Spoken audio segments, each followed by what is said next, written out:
এই বাঙালি অধিকাংশ বিয়ে করতে পারে না, এমন আজিবাজির সিস্টেমে বিয়ে করে, এর সাথে বিয়ার সম্পর্কই নাই। বিয়ে করতে গেলে নতুন এক আব্বা লাগবে, আব্বা, ওই আব্বার নাম হলো উকিল আব্বা। এটা আবার ওই হাইকোর্টের উকিল না, নতুন একজন উকিল বানাবে এবং এল্লাহকে বাকি সারা জীবন পর্দা পুশিদা মাফ। এখন তারা যেহেতু আব্বা ডেকেছে, আপন আব্বার মতোই, পরে পত্র পত্রিকায় দেখা লাগে এই উকিল আব্বার সঙ্গে ভাগিয়েছে, পালিয়ে গেছে, জামাইরে ছেড়ে তারই এখন স্বামী বানিয়ে নিয়ে গেছে। নাউযুবিল্লাহি মিন যালিক। আবার বিয়ে করতে গেল, গায়ে হলুদ, গায়ে মরিচ। আরে গায়ে হলুদ দিলে কি হবে আর গায়ে মরিচ দিলে কি হবে? এর সাথে বিয়ের কি সম্পর্ক আছে? এইগুলো তুমি বিয়ে করে নবীর সুন্নাত জিন্দা করো না হিন্দুদের আদর্শ জিন্দা করো? এটা তো আল্লাহ নবীর সুন্নাত না। বিয়ে করতে গেলে বরযাত্রী নিয়ে যেতে হবে 150 জন 200 জন। আরে পাবলিক যেই ভাড়া দিয়ে যাবো বরযাত্রী খেতে, ওই টাকা দিয়ে দোকানে গিয়ে আর চাইতে ভালো খাবার খেয়ে আসতে পারবা। কাচ্চির দোকানে যাও, যা মনে চায় খেয়ে আসো, কিন্তু আলাদা করে মেয়ের বাপের উপর প্রেশার ফেলতে কে বলেছে? এমনি মেয়েরে মানুষ করতে মাথার ঘাম পায়ে ফেলেছে, রক্তরে পানি করেছে, জীবন শেষ হয়ে গেছে। বিশেষ করে যাদের 5টা 6টা মেয়ে আছে তারা জানে এক একটা মেয়ের পেছনে কি পরিমাণ শ্রম, কি পরিমাণ কষ্ট যায়। তো মেয়েরে মানুষের মতো মানুষ বানিয়েছে, এটাই তো তোমার জন্য বড় অনুগ্রহ করেছে। পারলে তুমি তার সোনার মুকুট উপহার দাও, আর তা না করে উল্টা 200 জন খাওয়াতে হবে, না হলে বিয়েই হবে না। মান ইজ্জতের ব্যাপার স্যাপার আছে। তোমার মতো লোকের মান ইজ্জতের বেলুনকে ফুটা করে দেওয়া উচিত, তবেই তোমাদের শিক্ষা হবে। এগুলো জুলুম, জুলুম। যৌতুক যেমন জুলুম, এটা বাঙালি আবার ভালো শিখেছে। যৌতুক জুলুম, যৌতুক যেমন জুলুম, এটাও জুলুম। এখন আবার নামে চলে না, কামে চলে। নামে চলে না, কামে চলে মানে কি? রাস্তাঘাটে অনেকে আছে গাড়ি থামায় রাত 1টার সময়, 2টার সময়, বিশেষ করে ট্রাক তাদের পছন্দ। এবং তারা চিন্তা করে রাত হয়েছে তাতে কি নবীর সুন্নতের উপর আমল বন্ধ করতে হবে নাকি? নবীদের একটা সুন্নত হলো সালাম মুসাফাহা। তো রাত 1টা 2টার সময়ও দেখা যায় ট্রাক থামায়, চোখের মধ্যে লেজার লাইট মারে, বেচারা না থামায় যাবে কোথায়?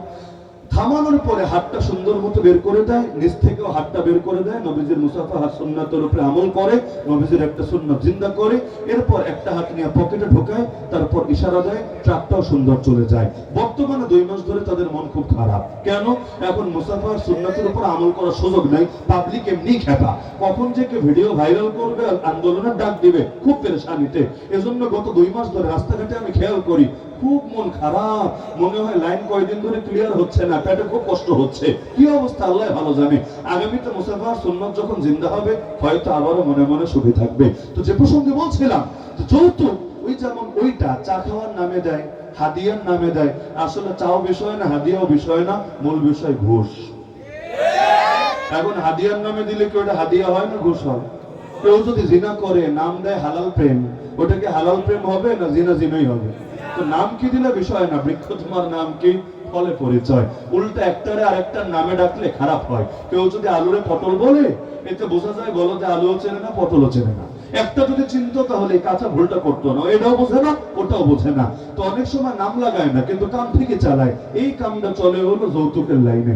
এখন আর যৌতুকরা যৌতুক বইলে নেয় না, এখন হলো দিতে হয়, না দিলে কেমন দেখায়, কি হয় না? অনেক এলাকায় আছে ছেলেরে মোটরসাইকেল দিতে হয়, কোন জায়গায় আছে ছেলেটা আগে যদি একটা অ্যান্ড্রয়েড থাকেও কয়দিন আগে বেচা দেয়। এরপর গিয়া সিস্টেমটা এমন, ছেলের একটা অ্যান্ড্রয়েড দিতে হবে, সামর্থ্য থাকলে আইফোন দিবে, না পারলে একটা ওই নর্মাল একটা যেটা পায় চাইনিজ, এটা একটা দিবে, কিন্তু একটা দেওয়া লাগবে। অনেক জায়গায় হলো ঘর সাজায় দিতে হবে, অর্থাৎ ঘরের আসবাবপত্র যা লাগে দিতে হবে। অনেক জায়গায় আছে শীতকাল আসলে পিঠা পাঠাতে হবেই হবে, রমজান আসলে ইফতার দিতে হবেই হবে, আবার ফলের মৌসুম আসলে আম কাঁঠাল দিতে হবেই হবে, না হলে কি হবে? কি যে হবে, মুখ দিয়ে কিছু হবে না, এমন কিছু হবে দিবে না, আবার আব্বা ডাইকা ছাড়বে। এমন পরিমাণ নির্যাতন করে, করে নাকি করে না? আরে করে নাকি করে না? নাম দিবে না যৌতুক, বলবে ছি ছি ছি, আমরা কি যৌতুক নেই নাকি? তবে সমাজে একটা ব্যাপার স্যাপার আছে না, কেউ যখন মারা যায় মানুষ গিয়া তার কাঁধে সওয়ার হয়, তোর বাপ মরছে গরু খাওয়াবি না? বাপ মশাইটা কি খুশির বিষয় না কষ্টের বিষয়? তুই না বেটা খাওয়াবি আমারে আরো, কিন্তু খাইতে চায়। এখন এলাকায় এক ঘরে করে দেয়, যদি 40 পালন না করে, 10 দিন পালন না করে, চেহলাম না করে, 3 দিন পালন না করে, অনেক এলাকায় এক ঘরে করে দেয়। অথচ নবীর সুন্নাত ছিল কেউ যখন মারা যায় তার উল্টা খাবার দেওয়া, খাবার দেওয়া। কেন? সে পেরেশানিতে আছে। আর এখন খাবার লেগে অস্থির। কেন? জীবনে গরু খাও নাই, কোনোদিন চোখে দেখো নাই, এখন এক লোক মারা গেছে সেখান থেকে তোমার খাওয়া লাগবে। নাউযুবিল্লাহি মিন যালিক। তো নবীর সুন্নতের লাইনে আমাদের গাফলতি আছে নাকি নাই? আরে আছে নাকি নাই? তাহলে আমার একটা পরামর্শ থাকবে, আপনারা আল্লাহর ওয়াস্তে, মসজিদ তো আছে, এখানে আছে, আরো বিভিন্ন মসজিদ এলাকায় আছে, আপনারা মসজিদ ওয়ারি নবীর সুন্নত নিয়ে ব্যাপক আলোচনা, ব্যাপক তালিম মুযাক্কারার ব্যবস্থা করেন। বিশেষভাবে যুবক ভাইদেরকে আমি বলছি, আপনারা হুজুরদের সাথে পরামর্শ করে কিতাব সিলেক্ট করেন। সুন্নাহর উপরে অনেক কিতাব আছে, আল্লাহ রাসূলের আদর্শের উপরে অনেক কিতাব আছে। যেমন উদাহরণস্বরূপ কিতাব ও সুন্নাহ নামে বাংলায় একটা কিতাব আছে, সুন্দর মোটামুটি। আব্দুল্লাহ আরিফি রাহমাতুল্লাহ আলাইহির একটা কিতাব আছে, আল্লাহ নবীর আদর্শগুলো এক জায়গায় তিনি এনে জমা করেছেন, যেটাই সহজ হয়। আমি কোনোটা নির্দিষ্টভাবে চাপায় দিচ্ছি না, উলামায়ে কেরামের সাথে পরামর্শ করেন। এই কিতাবগুলো আপনারা পাঠচক্র করেন, মুযাকারা করেন, তালিম করেন, একজন পড়েন, সবাই শোনেন, কে কি বুঝলেন আলোচনা করেন, যাতে করে খাওয়াটাও নবীর সুন্নাত অনুসারে হয়, ঘুমানোটাও নবীর সুন্নাত অনুসারে হয়, বাথরুম করাটাও নবীর সুন্নাত অনুসারে হয়, বিয়ে করাটাও নবীর সুন্নাত অনুসারে হয়, স্ত্রী সহবাস নবীর সুন্নাত অনুসারে হয়, রাজনীতিও নবীর সুন্নাত অনুসারে হয়, অর্থনীতিও নবীর সুন্নাত অনুসারে হয়, বিচার আচার আইন কানুন নবীর সুন্নাত অনুসারে হয়, শিক্ষা ব্যবস্থা শিক্ষা কারিকুলাম যাতে নবীর সুন্নাত অনুসরণ হয়, রাষ্ট্রের প্রতিটা জিনিস যাতে নবীর আদর্শে পরিচালিত হয়। পারবেন না ইনশাআল্লাহ? এজন্য যুবকরা একটা ব্যাপক গণজাগরণের ব্যবস্থা করেন, যাতে করে সুন্নতের আলোচনা ব্যাপকভাবে ছড়ায়া যায়। না মানলো এটা ব্যক্তিগত ব্যাপার, কিন্তু জাইনা যাতে না থাকে, সবাই যাতে জানতে পারে।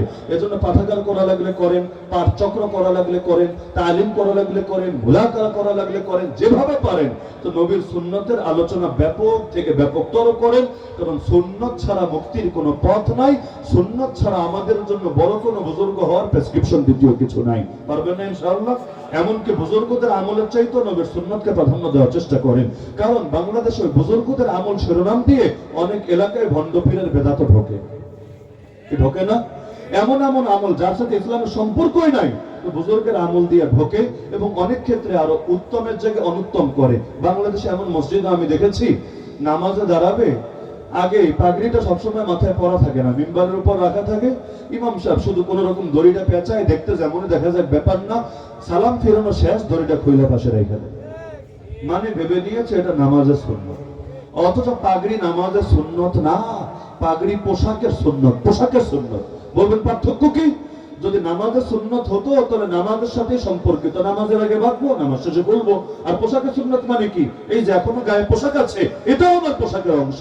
যখন পোশাক থাকবে তখনও এটা থাকবে। হ্যাঁ, এখন 24 ঘন্টা পরে থাকতে হবে জরুরি না, এই পোশাকও তো 24 ঘন্টা পরে থাকে না। তো এটা আমার ইচ্ছার উপর, মর্জির উপর নির্ভর করবে। তো যেই জিনিস যে জায়গায় নাই, ওই জিনিসটা ও জায়গায় নিয়ে সীমাবদ্ধ করার অধিকারও নাই। আজানের আগে তোমারে কে বলেছে মাইক চালু করে দুরূদ শরীফ পড়তে? দুরূদ পড়া ভালো, কোনো সন্দেহ নাই। তো মাইক চালু করে আসসালাতু ওয়াসসালামু আলাইকা ইয়া রাসূলুল্লাহ এটা বলবে কয়েকবার, আরো কি কি বলবে, এরপর আজান শুরু করবে। তার মানে বেলালের আজান তোমার পছন্দ না, সাহাবীদের আজান তোমার পছন্দ না, রাসূলের শেখানো আজান তোমার পছন্দ না, তোমার একটু বাড়ায় কিছু দেওয়া লাগবে। অনেকে আছে সালাম দিতে গেলে বাড়ায় ফেলে, আসসালামু আলাইকুম ওয়া রাহমাতুল্লাহি ওয়া বারাকাতুহু, এর বাইরে যাওয়ার সুযোগ নাই। অনেকে আছে মাগফিরাতুহু ওয়া জান্নাতুহু। আরে তোমার কি ইস্তেহাদ করতে বলেছে, কি গবেষণা করতে বলেছে? নবীর সুন্নাত যেখানে সেখানে থামো, এর চাইতে বাড়ানোর কি দরকার? কোনো দরকার নাই। তো সব লাইনে এই কাজটা আমাদের করতে হবে। অনেক কিছুই হয় না সুন্নাত অনুসারে। নবীর সুন্নাত হলো এই যে আগামীকাল শুক্রবার, নবীর সুন্নাত হলো জুমার আরবি খুতবা কম হবে, নামাজ সেই তুলনায় লম্বা হবে। অর্থাৎ খুতবার চাইতে নামাজ লম্বা থাকবে, লম্বা নবীর সুন্নাত। কিন্তু আমরা কি করি? আমাদের খুতবা হবে ইয়া লম্বা, আর নামাজ পাবলিকের চাপে নামাজ হবে একদম ছোট। কেন ছোট? না হলে পাবলিক তো আবার নামাজের মধ্যে ঘড়ি দেখা শুরু করবে, আর নামাজ শেষে বলবে হুজুরের স্পিড নাই, 5G যুগে 2G তে পড়ে আছে, এই হুজুরকে ধীরে ধীরে বয়কট করতে হবে। আমরা গরমে কষ্ট করি, আর উনি এসির মধ্যে বৈশা নামাজটা লম্বা করে ফেলে, বিভিন্ন বদনাম হতে থাকে। অথচ নামাজের সুন্নাত কেরাত কতটুকু, এটাও হাদিসে আছে। আর নবীদের খুতবা নামাজের চাইতে ছোট ছিল, এটাও হাদিসে আছে। তা আমাদেরকে লম্বা করতে কে বলেছে? জানাজার পরে দোয়া করে, ভাগ্য করেও হয়তো হয় না, জানাজার পরে আবার দোয়া করে। কেন? তো জানাজার মধ্যে দোয়া করলে কিসের জন্য? জানাজায় তো তুমি সূরা কেরাত পড়লে না। জানাজায় পড়েন নাকি আপনারা সূরা কেরাত? পড়েন নাই। রুকু দিয়েছেন? দেন নাই। সিজদা দিয়েছেন? দেন নাই। তাহলে কি কাম করলেন? মূলত দোয়াই করেছেন। প্রথম তাকবীরের পর আপনারা আল্লাহর প্রশংসা করেছেন সানা, যাতে দোয়া কবুল হয়। দ্বিতীয় তাকবীরের পর দুরূদ পড়েছেন, কেন? যাতে দোয়া কবুল হয়। 3 নম্বর তাকবীরের পর যা করেছেন এটা হলো মূল বিষয়, দোয়া। আল্লাহুম্মা ফিল হাইয়িনা মাইতিনা শাহিদিনা গায়বিনা, দোয়া। চতুর্থ তাকবীরের পর কিছু নাই, সালাম। তাহলে মূলত তো দোয়াই। তো আমার শেখানো বাক্যে দোয়া না, নবীর শেখানো বাক্যে দোয়া। আর নবী বানায়া বলে না, নবীকে শেখান স্বয়ং আল্লাহ। আল্লাহর দেওয়া বাক্য দিয়ে দোয়া করলাম, তোমার পেট ভরলো না, হুজুর আরেকবার দোয়া করে দেন না। কেন রে ভাই, আরবিতে করেছি পেট ভরে নাই, বাংলায় করতে হবে এবার। নাউযুবিল্লাহি মিন যালিক। আর লাশ যত দেরি করে কবরে রাখবো তত কষ্ট হবে। আরে আগে লাশটা কবরে রাখো, তারপর কত দোয়া করতে মনে চায় বাংলায় না, প্রয়োজনে হিন্দি, চাইনিজ, তুর্কিশ, ফ্রান্সিস যত ভাষা আছে সব ভাষায় দোয়া হবে। নিজের ভান্ডার ফুরিয়ে গেলে ইউটিউব ছেড়ে দোয়ার ব্যবস্থা করা হবে, তাও পরে। কিন্তু লাশ যত দেরি করে কবরে শোয়ানো হবে তত ক্ষতি হবে। তো এরকম সুন্নতের খেলাফ আমল চলে নাকি চলে না? আমি বলতে চাইলে রাত শেষ হবে, আমার বলা শেষ হবে না, আর বেশি লম্বা করছি না, আপনাদের কষ্টের কারণ হচ্ছে না। তবে এই কথাটা আমি অনুরোধের সাথে বলছি, বেশি আবার বলা যায় না আরেক কারণে, কারণ যেগুলো বলেছি এগুলো দিয়ে অনেকের আগুন জ্বলে যেতে পারে। এখন যদি উদাহরণ আরো বাড়াই, যত বাড়বে তত কষ্ট হবে, এই কারণে বেশি উদাহরণে যাওয়ার দরকার নাই। আল্লাহ নবীর সুন্নতের আমলকে ব্যাপক থেকে ব্যাপকতর করতে হবে। রাজি আছেন তো ইনশাআল্লাহ? আল্লাহ সবাইকে তৌফিক দান করুন। আজকের এই ভাগ্যকুল যুব সমাজের মাহফিলকে কবুল করুন। এবং মাহফিল কিন্তু শেষ হয় নাই, আমাদের পেশা হুজুর আসবেন, তার আখিরি মুনাজাতের মাধ্যমে মাহফিল শেষ হবে। আপনারা সকলে আখিরি মুনাজাত করে বাড়ি যাবেন ইনশাআল্লাহ। এখন আমাদের হযরত এসেছেন, গুরুত্বপূর্ণ আলোচনা করবেন, সকলেই বসেন।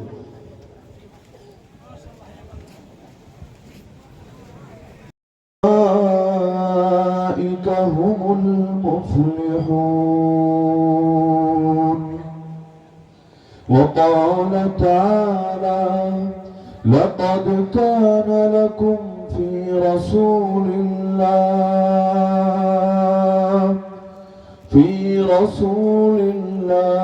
أسوة حسنة لمن كان يرجو الله واليوم الآخر وذكر الله كثيرا.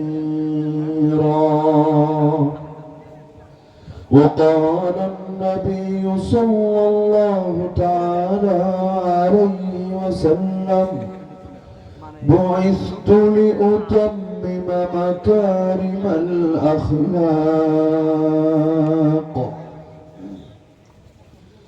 آمنت بالله صدق الله العلي العظيم وبلغنا رسوله النبي الكريم. ভাগ্যকুল যুব সমাজের পক্ষ থেকে আয়োজিত আজকের এই বার্ষিক ওয়াজ ও দোয়া মাহফিলের সম্মানিত সভাপতি ও আয়োজকবৃন্দ, উপস্থিত আমার শ্রদ্ধা ওয়াজিবুল ইহতিরাম হযরত উলামায়ে কেরাম, এলাকার গণ্যমান্য মুরব্বীগণ, স্থানীয় এবং দূর দূরান্ত থেকে আগত দিন দরদি কোরআন প্রেমী প্রিয় তাওহীদি জনতা এবং পর্দার আড়ালে থাকা মা ও বোনেরা, আল্লাহ রাব্বুল আলামিনের আমাদের উপর বহুত বড় অনুগ্রহ যে আমাদেরকে মুহাম্মদুর রাসূলুল্লাহ সাল্লাল্লাহু আলাইহি ওয়াসাল্লামের উম্মত হওয়ার তৌফিক দান করেছেন। কারণ আল্লাহ রাসূল সাল্লাল্লাহু আলাইহি ওয়াসাল্লাম দুনিয়াতে আসার পর যে ব্যক্তি তার উপর ঈমান না এনে মৃত্যুবরণ করবে সে নিশ্চিতভাবে জাহান্নামে যাবে। আল্লাহ রাসূল হাদিসে স্পষ্ট জানিয়ে দিয়েছেন। রাসূল বলেন: لا يسمع بأحد من هذه الأمة يهودي أو نصراني ثم يموت ولم يؤمن بالذي أرسلت به إلا كان من أصحاب النار. আমি নবী হয়ে দুনিয়াতে এসেছি এই কথা শোনার পরও, এই কথা জানার পরও যে ব্যক্তি আমার উপর ঈমান না এনে মৃত্যুবরণ করবে সে নিশ্চিতভাবে জাহান্নামী হবেই হবে। তো যার কারণে আমাদের উপর রবের বহুত বড় অনুগ্রহ যে তিনি আমাদেরকে রাসূলুল্লাহ সাল্লাল্লাহু আলাইহি ওয়াসাল্লামের উম্মত হওয়া, তার উপর ঈমান আনয়ন করার তৌফিক দিয়েছেন। কারণ তার উপর আমরা যদি অন্য কোন নবীও তারপরে দুনিয়াতে আসে, সেই নবীও বাধ্য থাকবে তার উপর ঈমান আনার জন্য। কোরআন মাজিদে সূরা আলে ইমরানে আল্লাহ জানিয়ে দিয়েছেন, নবীদেরকে দুনিয়াতে পাঠানোর আগে রূহের জগতে থাকতে আল্লাহ তাদের থেকে অঙ্গীকার নিয়েছিলেন যে আমি তোমাদেরকে যে কিতাব দিব, হিকমত দিব, কিন্তু এরপর তোমাদের কাছে যে রাসূল আসবে, যে রাসূল তোমাদের আদর্শকে সত্যায়ন করবে, তোমরা যদি তাকে পেয়ে যাও, লাতুমিনুন্না বিহি ওয়া লাতানসুরুন্না, তার উপর ঈমান আনতে হবে, তাকে সাহায্য করতে হবে। যার কারণে নবী ঈসা আলাইহিস সালাম কিয়ামতের আগে আসবেন, এসে আল্লাহর নবীর শরীয়তকে জিন্দা করবেন, আল্লাহর নবীর দ্বীনকে সাহায্য করবেন, আল্লাহ নবীর উপর ঈমানের ঘোষণা দিবেন। তো সকল নবীরাই যেখানে বাধ্য আল্লাহ রাসূলের উপর ঈমান আনতে, তার দ্বীনকে সাহায্য করতে, সেখানে দুনিয়ার সাধারণ মানুষের জন্য যে ভিন্ন কোনো উপায় নাই, এটা যে কেউ কমন সেন্স থাকলেই বুঝতে পারে। আল্লাহ রাসূল সাল্লাল্লাহু আলাইহি ওয়াসাল্লামকে রব্বুল আলামিন এতটা দামি বানিয়েছেন, সম্মানী বানিয়েছেন, আমাদের প্রত্যেকের উপর আমাদের নিজেদের হক যত বেশি, আমাদের উপর আল্লাহ রাসূলের হক তার চাইতে আরো বড় বেশি। হাকিমুল উম্মত মুজাদ্দিদে মিল্লাত শাহ আশরাফ আলী থানভী রাহমাতুল্লাহি আলাইহি একটা উদাহরণ দিয়ে বিষয়টা বোঝান যে কোরআনে যে আল্লাহ বলেছেন আন-নাবিয়্যু আওলা বিল মুমিনিনা মিন আনফুসিহিম, নবী মুমিনদের জন্য তাদের প্রাণের চাইতেও বেশি কাছের, বেশি নিকটের, বেশি আপন। এর অর্থ কি? তিনি বুঝিয়েছেন উদাহরণ দিয়ে, কোন মানুষ যদি আত্মহত্যা করতে চায়, নিজের প্রাণের উপর বিরক্ত হয়ে আত্মহত্যা করে সুইসাইড করে মরতে চায়, এজন্য সেও যদি পাহাড়ের চূড়ায় উঠে দুনিয়ার সব মুফতি ফতোয়া দিতে বাধ্য, মুফতি লাগবে না, জনসাধারণই বলবে তার জন্য এই কাজ করাটা হারাম হবে, নাজায়েজ হবে, সে যে নিয়তে উঠুক না কেন, আত্মহত্যা করার কোন দরজা ইসলামে খোলা রাখা হয়নি কারোর জন্য।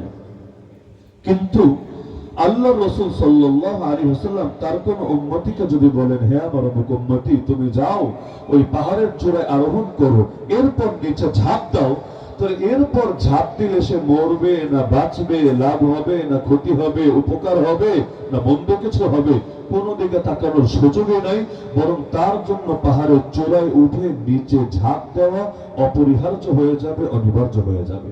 একই কাজ নিজে করতে গেলে দেখা যাচ্ছে নাজায়েজ, আর আল্লাহ রাসূল বললে হয়ে যাবে আবশ্যক। কি বোঝা গেল এখান থেকে? এটাই যে আমার প্রাণের মালিক দুনিয়ার মানুষের চোখে মনে হতে পারে আমি নিজে, তো প্রাণের মালিক তো মূলত আল্লাহ।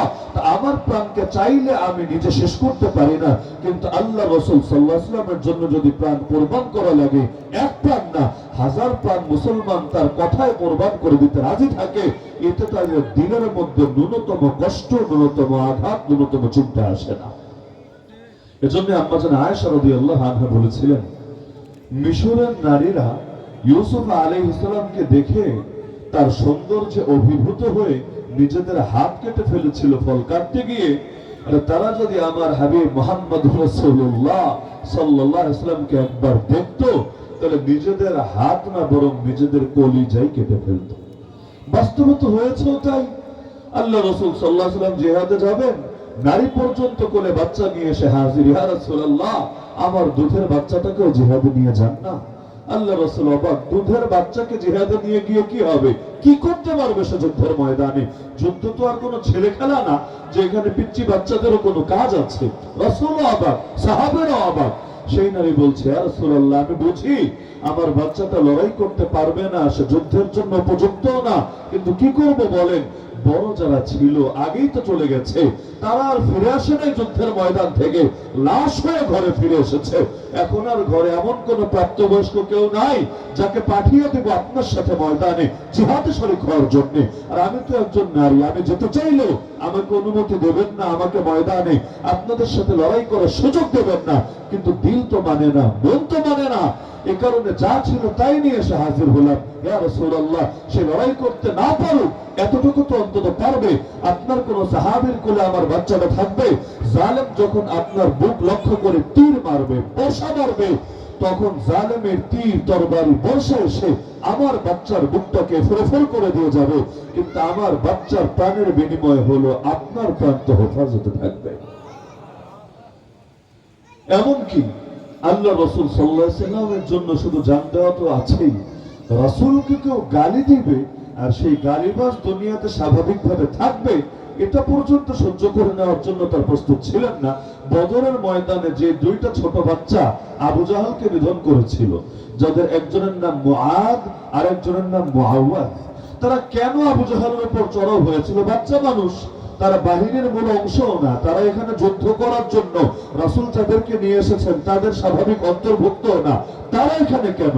সাহাবী আব্দুর রহমান বিন আউফ রাদিয়াল্লাহু আনহু বলেন, সহিহ বুখারীর হাদিস, বদরের ময়দানে দাঁড়িয়ে চিন্তায় ছিলাম যে কি হবে আজকে আমাদের, আমরা খালি আর অপরদিকে ওরা সশস্ত্র বাহিনী 3 গুণ বেশি ওদের সদস্য, আজকে কি হবে? হঠাৎ দেখে এমন সময় ডান পাশে একটা বাচ্চা, বাম পাশে আরেকটা বাচ্চা। তারা আমাকে হঠাৎ করে জিজ্ঞাসা করে, চাচা আবু জাহালকে এক নজর দেখিয়ে দেন না। তিনি বলেন, আমি শুনে অবাক। আমি জিজ্ঞাসা করলাম, আরে ভাতিজা আবু জাহালকে দেখে কি করবা? সে আজকের যুদ্ধের সেনাপতি, কুরাইশের সর্দার, তাকে দেখে তোমাদের কাজ কি?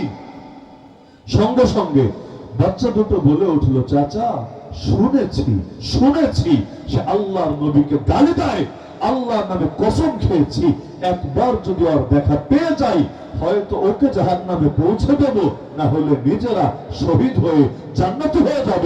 কিন্তু আমরা বেঁচে থাকতে আবু জাহাল দুনিয়াতে বসে আল্লাহ নবীকে গালি দিবে, এটা কিছুতেই মেনে নিতে পারবো না। ছোট দুইটা বাচ্চা হয়ে আল্লাহ নবীর সামনে কেউ গালিগালাজ করবে আর সে দুনিয়াতে স্বাভাবিক ভঙ্গিমায় টিকে থাকবে, এতটুকু তাদের ঈমান তাদের গায়রতে সহ্য হয় নাই। যদিও এই যুগের 200 কোটি মুসলমানের গা সওয়া হয়ে গিয়েছে, কারণ নিয়মিতই তো পৃথিবীর বিভিন্ন প্রান্তে আল্লাহর নবীকে গালি দেওয়া হচ্ছে। গত এক মাসে এক ভারতের মধ্যেই কয়েকবার নবীর শানে বেয়াদবি করা হলো। প্রথমে এক হিন্দু পুরোহিত ধর্মসভায় বসে আল্লাহ নবীর শানে ব্যঙ্গাত্মক বেয়াদবিমূলক বক্তব্য দিল। মুসলমান মামলা করলো, মামলা করার কারণে তাকে গ্রেফতার করবে দূরের কথা, উল্টো রাজ্যের নেতা রাজ্যের বিধায়ক পর্যন্ত এই গালিবাজের পক্ষে দালালি করলো, তার পক্ষে অবস্থান নিল। মুসলমান সইতে না পেরে লং মার্চের ডাক দিল, ওই লং মার্চে পর্যন্ত বাধা সৃষ্টি করলো, মুসলমানকে আন্দোলন করতে দিল না। এই আঘাত এই ক্ষতের দাগ শুকানোর আগেই নতুন করে আল্লাহর নবীর মূর্তি তৈরি করলো এবং আলী রাদিয়াল্লাহু আনহুর বিকৃত মূর্তিও বানালো। তারা ঘোষণা দিল আগে তো গালি দিয়েছে, এবার মূর্তি পুড়িয়ে ছাই করবে, তবুও মুসলমানকে যে কোনো মূল্যে খেপিয়ে রাখবে রাখবে। মুসলমান সবাই মিলেও নাকি তাদের কিচ্ছুই করতে পারবে না। নাউযুবিল্লাহ মিন। তো যেই সময় মুসলমানের সংখ্যা ছিল বড় কম, হাজারের কোঠায় লাখও হয়নি, ওই সময় আল্লাহ নবীকে গালি দিয়ে দুনিয়াতে স্বাভাবিক থাকবে, তার উপর মৃত্যুদণ্ড কার্যকর হবে না, কল্পনাই করা যেত না। তো যেই সময় দুনিয়ায় মুসলমানের সংখ্যা 200 কোটি, আল্লাহ নবীর নিয়মিত গালি দেওয়া হয়, মুসলমানের যেন কিছুই করার থাকে না। নাউযুবিল্লাহি মিন যালিক। অথচ 200 কোটি মানুষের দানা যদি কোরবান হয় আর এর বিনিময়ে আল্লাহ নবীর ইজ্জত হেফাজত থাকে, তাহলে 200 কোটি মানুষের জান আল্লাহর নবীর ইজ্জতের তুলনায় কোনো মূল্যই রাখে না। মানে এত বড় কোরবানি মনে হতে পারে বিশাল কোরবানি, কিন্তু আমাদের উপর নবীজির অবদান যত বেশি তার তুলনায় এটা কোরবানির ক্যাটাগরিতেই পড়ে না। এজন্য ইমাম মালিক রাহমাতুল্লাহ আলাইহির জামানায় খলিফা ছিলেন খলিফা হারুনুর রশিদ। ওই সময় এক লোক নবীরা গালি দিয়েছিল, তাকে ধরে আনা হলো খলিফার সামনে। এখন মুসলমানদের নেতা যদি হন, মুসলমানদের খলিফা হন, তিনি তো আইন করবেন, বিচার করবেন কোরআন সুন্নাহর আলোকে।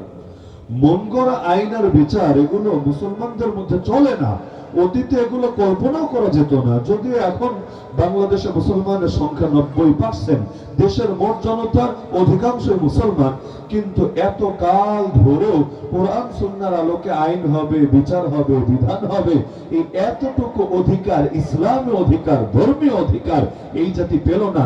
আমরা তো পাই নাই, আমাদের বাপেরা, আমাদের দাদারা, দাদার বাপেরা, দাদার দাদারা, এমনকি দাদার দাদার দাদার তারাও পায় নাই। সেই 1757 থেকে আজ 2024 এক সেকেন্ডের জন্য এই বাংলায় ইসলাম জিন্দা হয় নাই। এমনকি আন্দোলন করা লাগে। এই যে আজকে তো আপনাদের মাহফিলে আসবেন আমির খাতমে নবুয়ত সংরক্ষণ পরিষদ হযরত পীর সাহেব মধুপুর হাফিজাহুল্লাহ তাআলা, আন্দোলন করতে হচ্ছে আমাদের এতকাল ধরে যে নবীর পরে নবী নাই, সংসদে আইন চাই। আরে বলতে গেলেও তো অন্তরে একবার মোচড় দিয়ে ওঠে যে নবীর পরে নবী নাই, এই দাবির পক্ষে আবার আইন চাইতে হবে, যে আদায় করতে হবে। আর স্বাধীনতার পর 53 বছর হয়ে গেছে, এখনো এত এত চাওয়ার পরও সে আইন পাস হয় নাই। আগামীতে আরো আন্দোলন চালাতে হবে। এর চাইতে বড় লজ্জা, এর চাইতে বড় ব্যর্থতা, এর চাইতে বড় আফসোসের বিষয় একটা মুসলিম জাতির জন্য কি হতে পারে? কার কাছে চাওয়া হচ্ছে? যার কাছে চাওয়া হচ্ছে সে যদি হিন্দু হতো, সে যদি খ্রিস্টান হতো, সে যদি বৌদ্ধ হতো, এমনকি সে যদি নাস্তিক হতো, তাহলে বোঝা যেত না চাওয়ার একটা যৌক্তিকতা আছে। কেন? কারণ ও বোঝে না, ওর জ্ঞান নাই, এজন্য আরে নতুন করে আন্দোলন করে বোঝায় দিতে হচ্ছে। কিন্তু যারা শাসন ক্ষমতায় থাকে তাদের অধিকাংশ যখন নিজেদেরকে মুসলমান দাবি করে, বাস্তবে মুসলমানকে মুসলমান রাখেন, দাবি তো করে, নামটা মুসলমানের নামে ধারণ করে, তো যদি মুসলমানের পরিচয় ব্যবহার করে ওর কি লজ্জা লাগে না? ওর কাছে নবীর পরে নবী নাই, এর পক্ষে আবার আইন চাইতে হবে কোন দুঃখে? আগে ক্লিয়ার করুক সে ইমানদার নাকি ইমানদার না। যদি ইমানদার হয় তাহলে ইমানের দাবিতেই তো তাকে কথার সাথে একমত হওয়া উচিত। আর যদি ইমানদার না হয় তাহলে কোন মুখে নিজেকে মুসলমান বলে পরিচয় দেয় আর ইসলামী নাম ব্যবহার করে জাতিকে ধোঁকা দিয়ে বেড়ায়? আরে যে বলবে আল্লাহ নবীর পরে নবী হতে পারে, যে মনে করবে কাদিয়ানরাও মুসলমান হতে পারে, ও যদি নামাজ পড়ে তাও কাফের, যদি রোজা রাখে তাও কাফের, যদি হজ করে তাও কাফের। নবীর পরে নবী হতে পারে এই ন্যূনতম ধারণা যার ভেতরে কাজ করবে সে কাফের কাফের কাফের। মুসলমান এটা দাবি করার জিনিস না, বরঞ্চ এটা নিজের অন্তরের মধ্যে যখন সহি বিশ্বাস ধারণ করবে এবং তার কাজে কর্মে সেটা প্রতিফলিত হবে, বেশ অটোমেটিক তাকে সকলে মুসলমান হিসেবেই চিহ্নিত করবে। কিন্তু অন্তরের মধ্যেই যদি ঈমান বিধ্বংসী ব্যাপার স্যাপার মৌজুদ থাকে, নামাজ আর রোজা দিয়ে কি হবে? আল্লাহ নবীর জামানায় মুনাফিকরাকে নামাজ পড়তো না? নবীর পেছনে দাঁড়িয়ে মদিনার মসজিদে পড়তো। আমাদের তো অনেকের তৌফিকই হয় নাই মদিনার মসজিদে নববীতে গিয়ে এক রাকাত নামাজ পড়া। সুবহানাল্লাহ, কত বড় সৌভাগ্য! আল্লাহ নবীর পেছনে দাঁড়িয়ে জামাতে মদিনার মসজিদে নামাজ পড়তো, নবীর মুখ থেকে ওয়াজ নসিহত কোরআন হাদিস শুনতে হতো। এমনকি কখনো কখনো জিহাদের ময়দানে পর্যন্ত যেত। উহুদের ময়দানে 1000 জনকে নিয়ে নবী বের হয়েছিলেন, এর মধ্যে 300টা ছিল মুনাফিক। ভাবতে পারেন যারা মাঝপথ থেকে অবশ্য ভেগে চলে এসেছে। তাহলে এই এত বিপুল সংখ্যক লোক মুনাফিক, এরা তো নামাজও পড়তো, রোজাও রাখতো, দান সদকাও করতো, আর আল্লাহ নবীর মজলিসেও শরীক হতো। তাতে কি? এগুলো তো তাদেরকে জাহান্নাম থেকে বাঁচাতে পারে নাই। কেন? গাছের শিকড় যদি কাটা থাকে, ডালের উপর যতই পানি ঢালা হোক না কেন লাভ নাই। ওই গাছ থেকে না ফল আসবে না ফুল আসবে, ওই গাছের পতন এবং ধ্বংস অনিবার্য হয়ে যাবে। ঈমান তো মূল, ঈমান তো মূল, আর আমল হলো তার ডালপালা, শাখা প্রশাখা। তো ডালপালা যতই থাকুক না কেন, যদি শিকড়ই কেটে যায়, ঈমানই বরবাদ হয়ে যায়, কি হবে এগুলো দিয়ে? কাদিয়ানীরা কি নামাজ পড়ে না? অবশ্যই পড়ে। রোজা রাখে না? অবশ্যই রাখে। এমনকি ওরা মাঝে মধ্যে হজ উমরায়ও যায়। এখনো পর্যন্ত ব্যর্থ সরকার, যেই কয়েকটা এসেছে সবাই ব্যর্থ, কারণ এই লাইনে কেউ সফলতার পরিচয় দিতে পারে নাই। এই যে এদের অযোগ্যতা এবং ব্যর্থতার কারণে ওদের আইডি কার্ডেও পরিচয় লেখা মুসলমান, পাসপোর্টেও মুসলমান। তো সৌদি এম্বাসিতে যখন ভিসার আবেদন করবে, ওরা তো আর জানে না কার ভেতরে কি আছে। তো মুসলমান দেখে তো তারা ভিসা দিয়েই দিবে, সে মক্কায় যাবে, সে মদিনায় যাবে। অথচ কোরআন হাদিস দ্বারা প্রমাণিত মুসলমান ছাড়া কারোর জন্য মক্কা মদিনা তো আছেই, পুরো আরব উপদ্বীপের মধ্যে প্রবেশ করা যায় নেই। ওরা প্রবেশ করলে জায়গার মর্যাদা হানি হবে, এটা তার জন্য কলঙ্ক হবে। তো এরপরও যাচ্ছে, কাবায় যাচ্ছে, রওজায়ে আতহারের সামনে যাচ্ছে, নাউযুবিল্লাহি মিন যালিক। এটা পুরোটাই আমাদের ব্যর্থতা, এবং এতে আমাদের যদি আসলে গাফলতি থাকে, কিয়ামতের দিন আল্লাহর কাছে জবাবদিহি করতে হবে। তুমি বলছিলাম যে আল্লাহ নবীর অবদান আমাদের উপর সবচাইতে বেশি, এজন্য মহব্বত করতে হয় সবচাইতে বেশি। তো খলিফা হারুন রশিদের জামানায় একজন যখন গালি দিল, তাকে ধরে আনা হলো। তিনি এক মুফতি সাহেবকে জিজ্ঞাসা করলেন, বিচার কি হবে বলেন দেখি? আপনি যা বলবেন তাই বিচার হবে। মুফতি সাহেব বললেন, কয়টা চর থাপ্পড় দিয়ে ছেড়ে দেন, একটু বকাঝোকা করে দেন, আর আগামীতে যাতে এমন না করে এই নসিহত তারে করে দেন। শোনার পর খলিফা হারুন রশিদ নিজেই চিন্তিত হয়ে গেলেন, এত হালকা কিভাবে হয়? নবীকে গালি দিয়েছে, আর কয়টা চর থাপ্পড় আর ধমক দিয়ে দিলেই পানিশমেন্ট হয়ে যাবে। তার মস্তিষ্ক এটা গ্রহণ করলো না, তার কাছে আপত্তিকর মনে হলো। তিনি এবার সংবাদ পাঠালেন ইমাম মালিক রাহমাতুল্লাহির কাছে যে, হে মহান ইমাম, 4 মাযহাবের এক মাযহাবের ইমাম, আপনি বলেন যে এই ব্যক্তির শাস্তি কি হবে? এক হুজুর তো ফতোয়া দিয়েছে, তারে কয়েকটা চর থাপ্পড় দিয়ে ছেড়ে দিলেই নাকি হবে। ইমাম মালিক রাহমাতুল্লাহি আলাইহি তখন তার ঐতিহাসিক একটা বাক্য বলেছিলেন, যেটা আজও পর্যন্ত ইতিহাসে স্বর্ণাক্ষরে লিখিত আছে। তিনি বলেছিলেন, মা বাকাউল উম্মাহ বা'দা শাতমি নাবিয়্যিহা মান শাতামাল আম্বিয়া কুতিলা।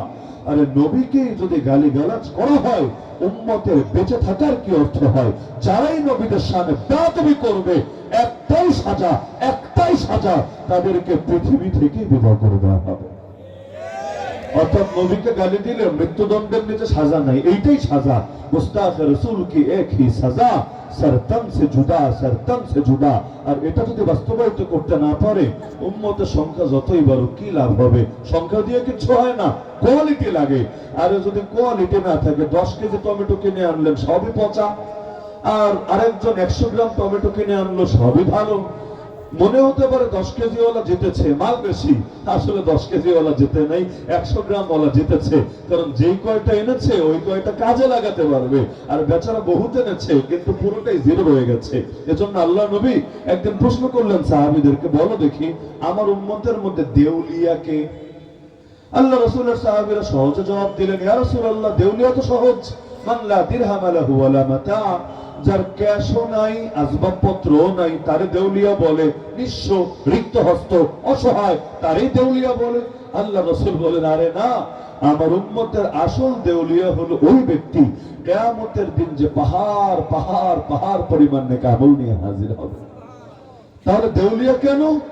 দুনিয়াতে কাউকে গালি দিয়েছে, কাউকে মেরেছে, কাউরে আয়না ঘরে ঢুকিয়েছে, কাউরে গুম করেছে, কাউরে অন্যায়ভাবে নির্যাতন করেছে, কাউকে বিচার বহির্ভূত হত্যা করেছে, কাউকে ক্রস ফায়ার দিয়েছে, কতজনকে কতভাবে ঠকিয়েছে, সব পাওনাদাররা এসে এবার হাজির হবে। আরে দুনিয়ায় বিচার না পেলে নাই, কিয়ামতের দিনের নামই হলো বিচার দিবস। আমাদের অনেক দিবস থাকে না, স্বাধীনতা দিবস, বিজয় দিবস, বিশ্ব বেহায়া দিবস, ওই ভ্যালেন্টাইন্স ডে, আর কত রকম দিবস। কিয়ামতের দিনের নাম হলো বিচার দিবস। মালিকি ইয়াউমিদ্দিন, সূরা ফাতিহার মধ্যে সবাই পড়েন মালিকি ইয়াউমিদ্দিন। ইয়াউমিদ্দিন মানে হলো বিচার দিবস। তো কিয়ামতের দিনকে বিচার দিবস কেন বলা হয়? কারণ আসল বিচার সেদিনই করা হবে। দুনিয়ার বিচার এগুলো কোনো বিচারই না, এটা জাস্ট ট্রেইলার, সামান্য একটু আল্লাহ দেখান যাতে করে বান্দা সতর্ক হয়, যাতে করে সচেতন হয়, যাতে করে একজনকে দেখে 10 জন শিক্ষা পায়। তো আসল বিচার তো করবেন হাসরের ময়দানে, সব পাওনাদের এসে হাজির হবে। কি আমারে না 10 বছর আয়না ঘরে গুম করে রেখেছিলি, এবার আমার পাওনা বুঝায় দে। হুজুর গিয়ে হাজির হবে, আরে আমারে না মিথ্যা মামলা দিয়ে জেলে ভরে রেখেছিলি, লাশ হয়ে বের হয়েছিলাম জেল থেকে, ল্যাংড়া হয়ে বের হয়েছিলাম জেল থেকে, অসুস্থ শরীর নিয়ে বের হয়েছিলাম জেল থেকে, আমার পাওনা বুঝিয়ে দে। এভাবে সব পাওনাদের এসে হাজির হবে। বুঝিয়ে দেবে কিসের থেকে? কিয়ামতের দিন তো কিছুই থাকবে না, এমনকি পরনে পোশাকও থাকবে না, বেটা হোক আর বেটি হোক, গায়ে জামাও থাকবে না। হ্যাঁ, এখন অবাক হতে পারেন, হুজুর গায়ে যদি জামা না থাকে তাহলে নজরের হেফাজত করবো কিভাবে? দুনিয়ায় গায়ে জামা থাকে, তাও আমাদের নজর থেকে বাঁচতে পারে না। জামার ভেতর পর্যন্ত আমরা পৌঁছে যাই আমাদের সূক্ষ্ম দর্শন দিয়ে, আর সেখানে কিয়ামতের ময়দানে সবাই ল্যাংটা, জন্মদিনের পোশাকে। তাহলে আমাদের এই ভয়াবহ এই নজর থেকে আর দৃষ্টি থেকে বাঁচবে কিভাবে? আল্লাহ রাসূল সাল্লাল্লাহু আলাইহি ওয়াসাল্লাম যখন জানিয়েছিলেন কিয়ামতের দিন মানুষ হবে নগ্ন পদ, নগ্ন দেহ, পায়েও কিছু থাকবে না, শরীরেও কিছু থাকবে না। আম্মা জান আয়েশা এই প্রশ্ন করেছিলেন, ইয়া রাসূলুল্লাহ, তাহলে আমরা তো নারী, কি অবস্থা হবে? মানুষ তো একজন আরেকজনের দিকে তাকাবে। আল্লাহ রাসূল বললেন, অবস্থা এতটা ভয়াবহ হবে, তাকানো তো দূরের কথা, মানুষ তো নিজের কথাই ভুলে যাবে। প্রাণ যখন হুমকির মুখে পড়ে, তখন কারো ভেতরে প্রেম আর ইশক আর মহব্বত এগুলো নিয়ে চিন্তা করার সুযোগ হয় না, বরঞ্চ তখন প্রাণ ভয়ে মানুষ ছুটতে থাকে, পালাতে থাকে। তো কিয়ামতের ময়দানে অবস্থা এতটাই গুরুতর হবে, অন্যান্য নবীরা পর্যন্ত বলবে ইয়া নাফসি ইয়া নাফসি ইয়া নাফসি। আয় নবীরাই যদি বলেন ইয়া নাফসি, আমি কি বলবো, আপনি কি বলবেন? দুনিয়ার ভণ্ড পীরগুলো কি বলবে? যে পীরগুলো মুরিদদের ঠিকাদারি নিয়েছে, এদেরকে নাকি জান্নাতে ঢোকায় তালা মেরে দিয়ে আসবে। আরে পাগল, আরেকজনটা জান্নাতে ঢুকাবি পরে। যেদিন আদম আলাইহিস ইসলাম থেকে শুরু করে অন্যান্য নবীরা পর্যন্ত ইয়া নাফসি বলবেন, এমনকি সুপারিশ করার অনুরোধ নিয়েও যখন জাতি যাবে, তারা একজন আরেকজনের কাছে পাঠিয়ে দিবেন। অবশেষে আল্লাহ রাসূল সাল্লাল্লাহু আলাইহি ওয়াসাল্লামের কাছে যখন আসবেন, রাসূল সুপারিশের দায়িত্ব নেবেন। তিনি ইয়া নাফসি বলবেন না, ইয়া উম্মতি ইয়া উম্মতি ইয়া উম্মতি বলবেন। কিন্তু বাকিরা এই যে ইয়া নাফসি বলবে, নবীরাই যদি এটা বলে, আরে তোমার ভণ্ড পীর তাহলে সেদিন কি করবে?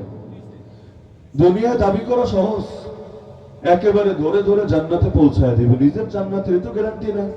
এক প্যাকেট ডিম বিরিয়ানি খায়ও দুনিয়াতে জান্নাত বেচে। কি এক আজীব দেশ, আজীব সমাজ, আজীব মানসিকতা। এক প্যাকেট ডিম বিরিয়ানি খেয়ে মাগো আপনি তো জান্নাতি, তাহলে এক প্যাকেট কাচ্চি বিরিয়ানি খেলে যে কি দিত আল্লাহ ভালো জানে। তো নিজে জান্নাতি কিনা তার তো ঠিক নাই, আরেকজনকে জান্নাতি ঘোষণা করছে কিভাবে? তা আল্লাহ রাসূল বলেন, সব পাওনাদার এসে হাজির, দাও বুঝা দিবে কোত্থেকে? বাধ্য হয়ে নেক আমল দিতে শুরু করবে। ওই যে রাত্রে ওইটা তাহাজ্জুদ পড়তে এগুলো দিবে, ফজরের পরে নাকি সূরা ইয়াসিন পড়তে এগুলো বুঝায় দিবে, মাঝে মধ্যে নাকি তাসবিহ টিপতে এগুলো বুঝায় দিবে, ওই ওমরায় গেলে পর্দাপোশীদের সাথে ওমরা করতে এগুলো বুঝায় দিবে। থাকে না টুকটাক আমল যা যা আছে এগুলো বুঝায় দিবে। কিছু ওই হুজুর রে, কিছু ওই হুজুর রে, কিছু ওই হুজুর রে। আমার মতো হুজুররা মাজলুম হওয়ার কারণে টুকটাক হয়তো ভাগে পাবে। তো সব নেকিগুলো দেওয়ার পর নেকি তো অল্প, পাওনাদার তো অনেক বেশি। বাকিরা বলবে কেউ পাবে আর কেউ পাবে না, তা হবে না, তা হবে না, আমাদেরকেও দিতে হবে, আমাদেরটা বুঝিয়ে দাও। এবার দিবে কোত্থেকে? বলবে বাবজান আর তো কিছু বাকি নাই, যা ছিল সবই তো দিয়ে দিলাম, এপার আর ওপারে বসে যা করেছিলাম সব তো শেষ হয়ে গেল। এখন এক কাম করো, তোমাদের পাপগুলো এনে আমার কাছে দিতে থাকো।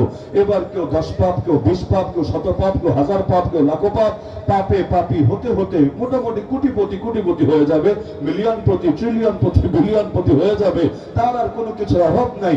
নিয়ে এসেছিল পাহাড় পরিমাণ নেক আমল, এবার অন্যদের পাহাড় পরিমাণ পাপ নিয়ে তারা জাহান্নামে পড়তে হবে। রাসূল বলেন আসল দেউলিয়া সে, আসল নিঃস্ব সে।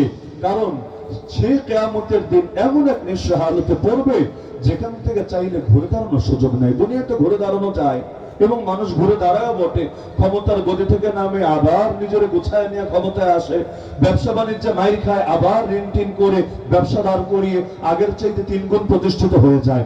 এমনকি পরিবারের লাইনও কত ধরনের পেরেশানিতে পড়ে, আবার মানুষ কামব্যাক করার চেষ্টা করে। দুনিয়ায় সহজ, কিয়ামতের দিন কামব্যাক করবে কিভাবে? সুযোগ যদি থাকতোই। আরে যখন মৃত্যুর ফেরেশতা সামনে আসে, কোন নাস্তিক থাকে না, কোন কাফের থাকে না, কোন বেঈমান থাকে না, সবার বুঝে চলে আসে। কিন্তু ওই সময় বুঝে আসলেও কোনো লাভ হয় না, কারণ ততক্ষণে সময় ফুরিয়েছে। তো বলছিলাম আমাদের উপর আল্লাহ রাসূলের অনুগ্রহ এবং হক অনেক বেশি। তো এখন তার ব্যাপারে আমাদের করণীয় কি? বুঝলাম হক অনেক বেশি, করণীয় তো কিছু একটা থাকবে। যে আয়াত আমি খুতবায় পড়েছি সূরা আরাফ আয়াত নম্বর 157, আল্লাহ এখানে 4টা করণীয় জানিয়েছে, যে নবীর ব্যাপারে 4 করণীয় যারা পালন করতে পারবে ফাউলাইকা হুমুল মুফলিহুন। আল্লাহ সার্টিফিকেট দিচ্ছেন, চেয়ারম্যান সার্টিফিকেট না, রব্বুল আলামিনের দেওয়া সার্টিফিকেট। তারা কামিয়াব, তারা সফল কাম, তারা সাকসেসফুল। তো 4 গুণে গুণান্বিত হবে। তো নবীর শানে 4টা গুণ হাসিল করতে পারবেন না ইনশাআল্লাহ? 4 গুণ হাসিল করতে পারবেন তো ইনশাআল্লাহ? কি কি 4 গুণ? 1 নম্বর গুণ ফাল্লাযীনা আমানু বিহি, নবীর উপরে ঈমান আনতে হবে। ঈমান অর্থ সবাই বোঝেন, বলবেন হুজুর ঈমান মানে আকীদা, ঈমান মানে বিশ্বাস। ঈমান অর্থ যদি বিশ্বাস হয়, দুনিয়াতে বিশ্বাস নাই কার?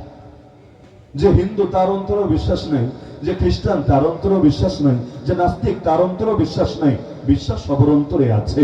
তো নবীর ব্যাপারে ঈমান আনতে হবে মানে কি? নবীর ব্যাপারে ঈমান তো কাদিয়ানীরাও এনেছে, শিয়ারাও এনেছে, মুতাজিলারাও এনেছে, জাবরিয়া কাদরিয়ারাও এনেছে, হিজবুত তাওহীদও এনেছে, ভালো মানুষরাও এনেছে, খারাপ মানুষরাও এনেছে। তাহলে ঈমান আনতে হবে, কিন্তু কোন ঈমানটা গ্রহণযোগ্য হবে, কোন ঈমানটা মানদণ্ড হবে? কারণ ঈমানে তো বেশ কম আছে। তাহলে আল্লাহ নবীর ব্যাপারে শিয়ারা যে বিশ্বাস পোষণ করে, আপনি তো সেটা পোষণ করতে পারবেন না। ভণ্ড বেদাতীরা যে বিশ্বাস পোষণ করে, আপনি তো সেটা করতে পারবেন না। তো নবীর ব্যাপারে ঈমান কেমন হতে হবে, এটার মানদণ্ড আল্লাহ দিয়েছেন কোরআনে। কোরআনের এক আয়াত আর এক আয়াতের ব্যাখ্যা করে। আল কোরআন ইউফাসসিরু বা'দুহু বা'দা। এবং কোরআনের সব তাফসীরের মধ্যে সবচেয়ে শক্তিশালী তাফসীর হলো যখন কোরআনের আয়াতের ব্যাখ্যা কোরআন থেকেই দেখানো যায়। আল্লাহ দিয়েছেন ঈমানের মানদণ্ড, ঈমানের মাপকাঠি, সত্যের মাপকাঠি কি হবে? আল্লাহ বলেছেন ফাইন আমানু বিমিসলি মা আমানতুম বিহি ফাকাদ ইহতাদাউ। তোমরা সাহাবীরা যেভাবে ঈমান এনেছো, এটা হলো মানদণ্ড, এটা মাপকাঠি। ঠিক এভাবে যারা ঈমান আনবে তারা হেদায়েত প্রাপ্ত হবে। কথা ঘুরান, তার মানে যারা ঈমান তো আনবে, তবে ঈমান সাহাবীদের ঈমানের মতো হবে না, তারা হেদায়েত প্রাপ্ত হবে না, তারা ঈমান আনার পরও গোমরাহিতে থাকবে। বলতে পারেন হুজুর ঈমান আনার পরও গোমরাহিতে থাকে? হ্যাঁ থাকে। নবী বলেছেন তার উম্মত 73 দলে ভাগ হবে। এক দল, 2 দল না, কয় দল? কারণ বনি ইসরাইল ভাগ হয়েছে 72 দলে। এই উম্মত অ্যাডভান্স, সব লাইনে অ্যাডভান্স। মাশাআল্লাহ বলেন আর নাউজুবিল্লাহ বলেন। ভালো লাইনে অ্যাডভান্স, মন্দের লাইনে অ্যাডভান্স। ভালো লাইনে কিভাবে? অতীতে যেই কাজগুলো আল্লাহ ফেরেশতাদের হাতে করাতেন, আল্লাহ তাআলা উম্মতের ক্ষেত্রে ওই কাজগুলো মানুষের হাত দিয়ে করান অনেক ক্ষেত্রে। কিভাবে? যেমন কোরআনে আছে কাতিলুহুম ইউআযিবহুমুল্লাহু বিআইদিকুম। অতীতে ফেরেশতারা জাতির পর জাতি যখন তারা বেয়াদবি করত, নবীদের সামনে গুস্তাখি করত, যখন তারা ইসলামের বিরুদ্ধে বিদ্রোহ করত, ফেরেশতা এসে তাদেরকে বরবাদ করত। কাউকে ডানা দিয়ে ঝাপটা মেরে, কারো এলাকাটাকে পুরো উল্টে দিয়ে, কারো উপর পাথর ছুঁড়ে, কাউকে আবাবিল এসে, কাউকে ল্যাংড়া মশা এসে, এক এক ভাবে আল্লাহ এক একটাকে নিধন করেছেন।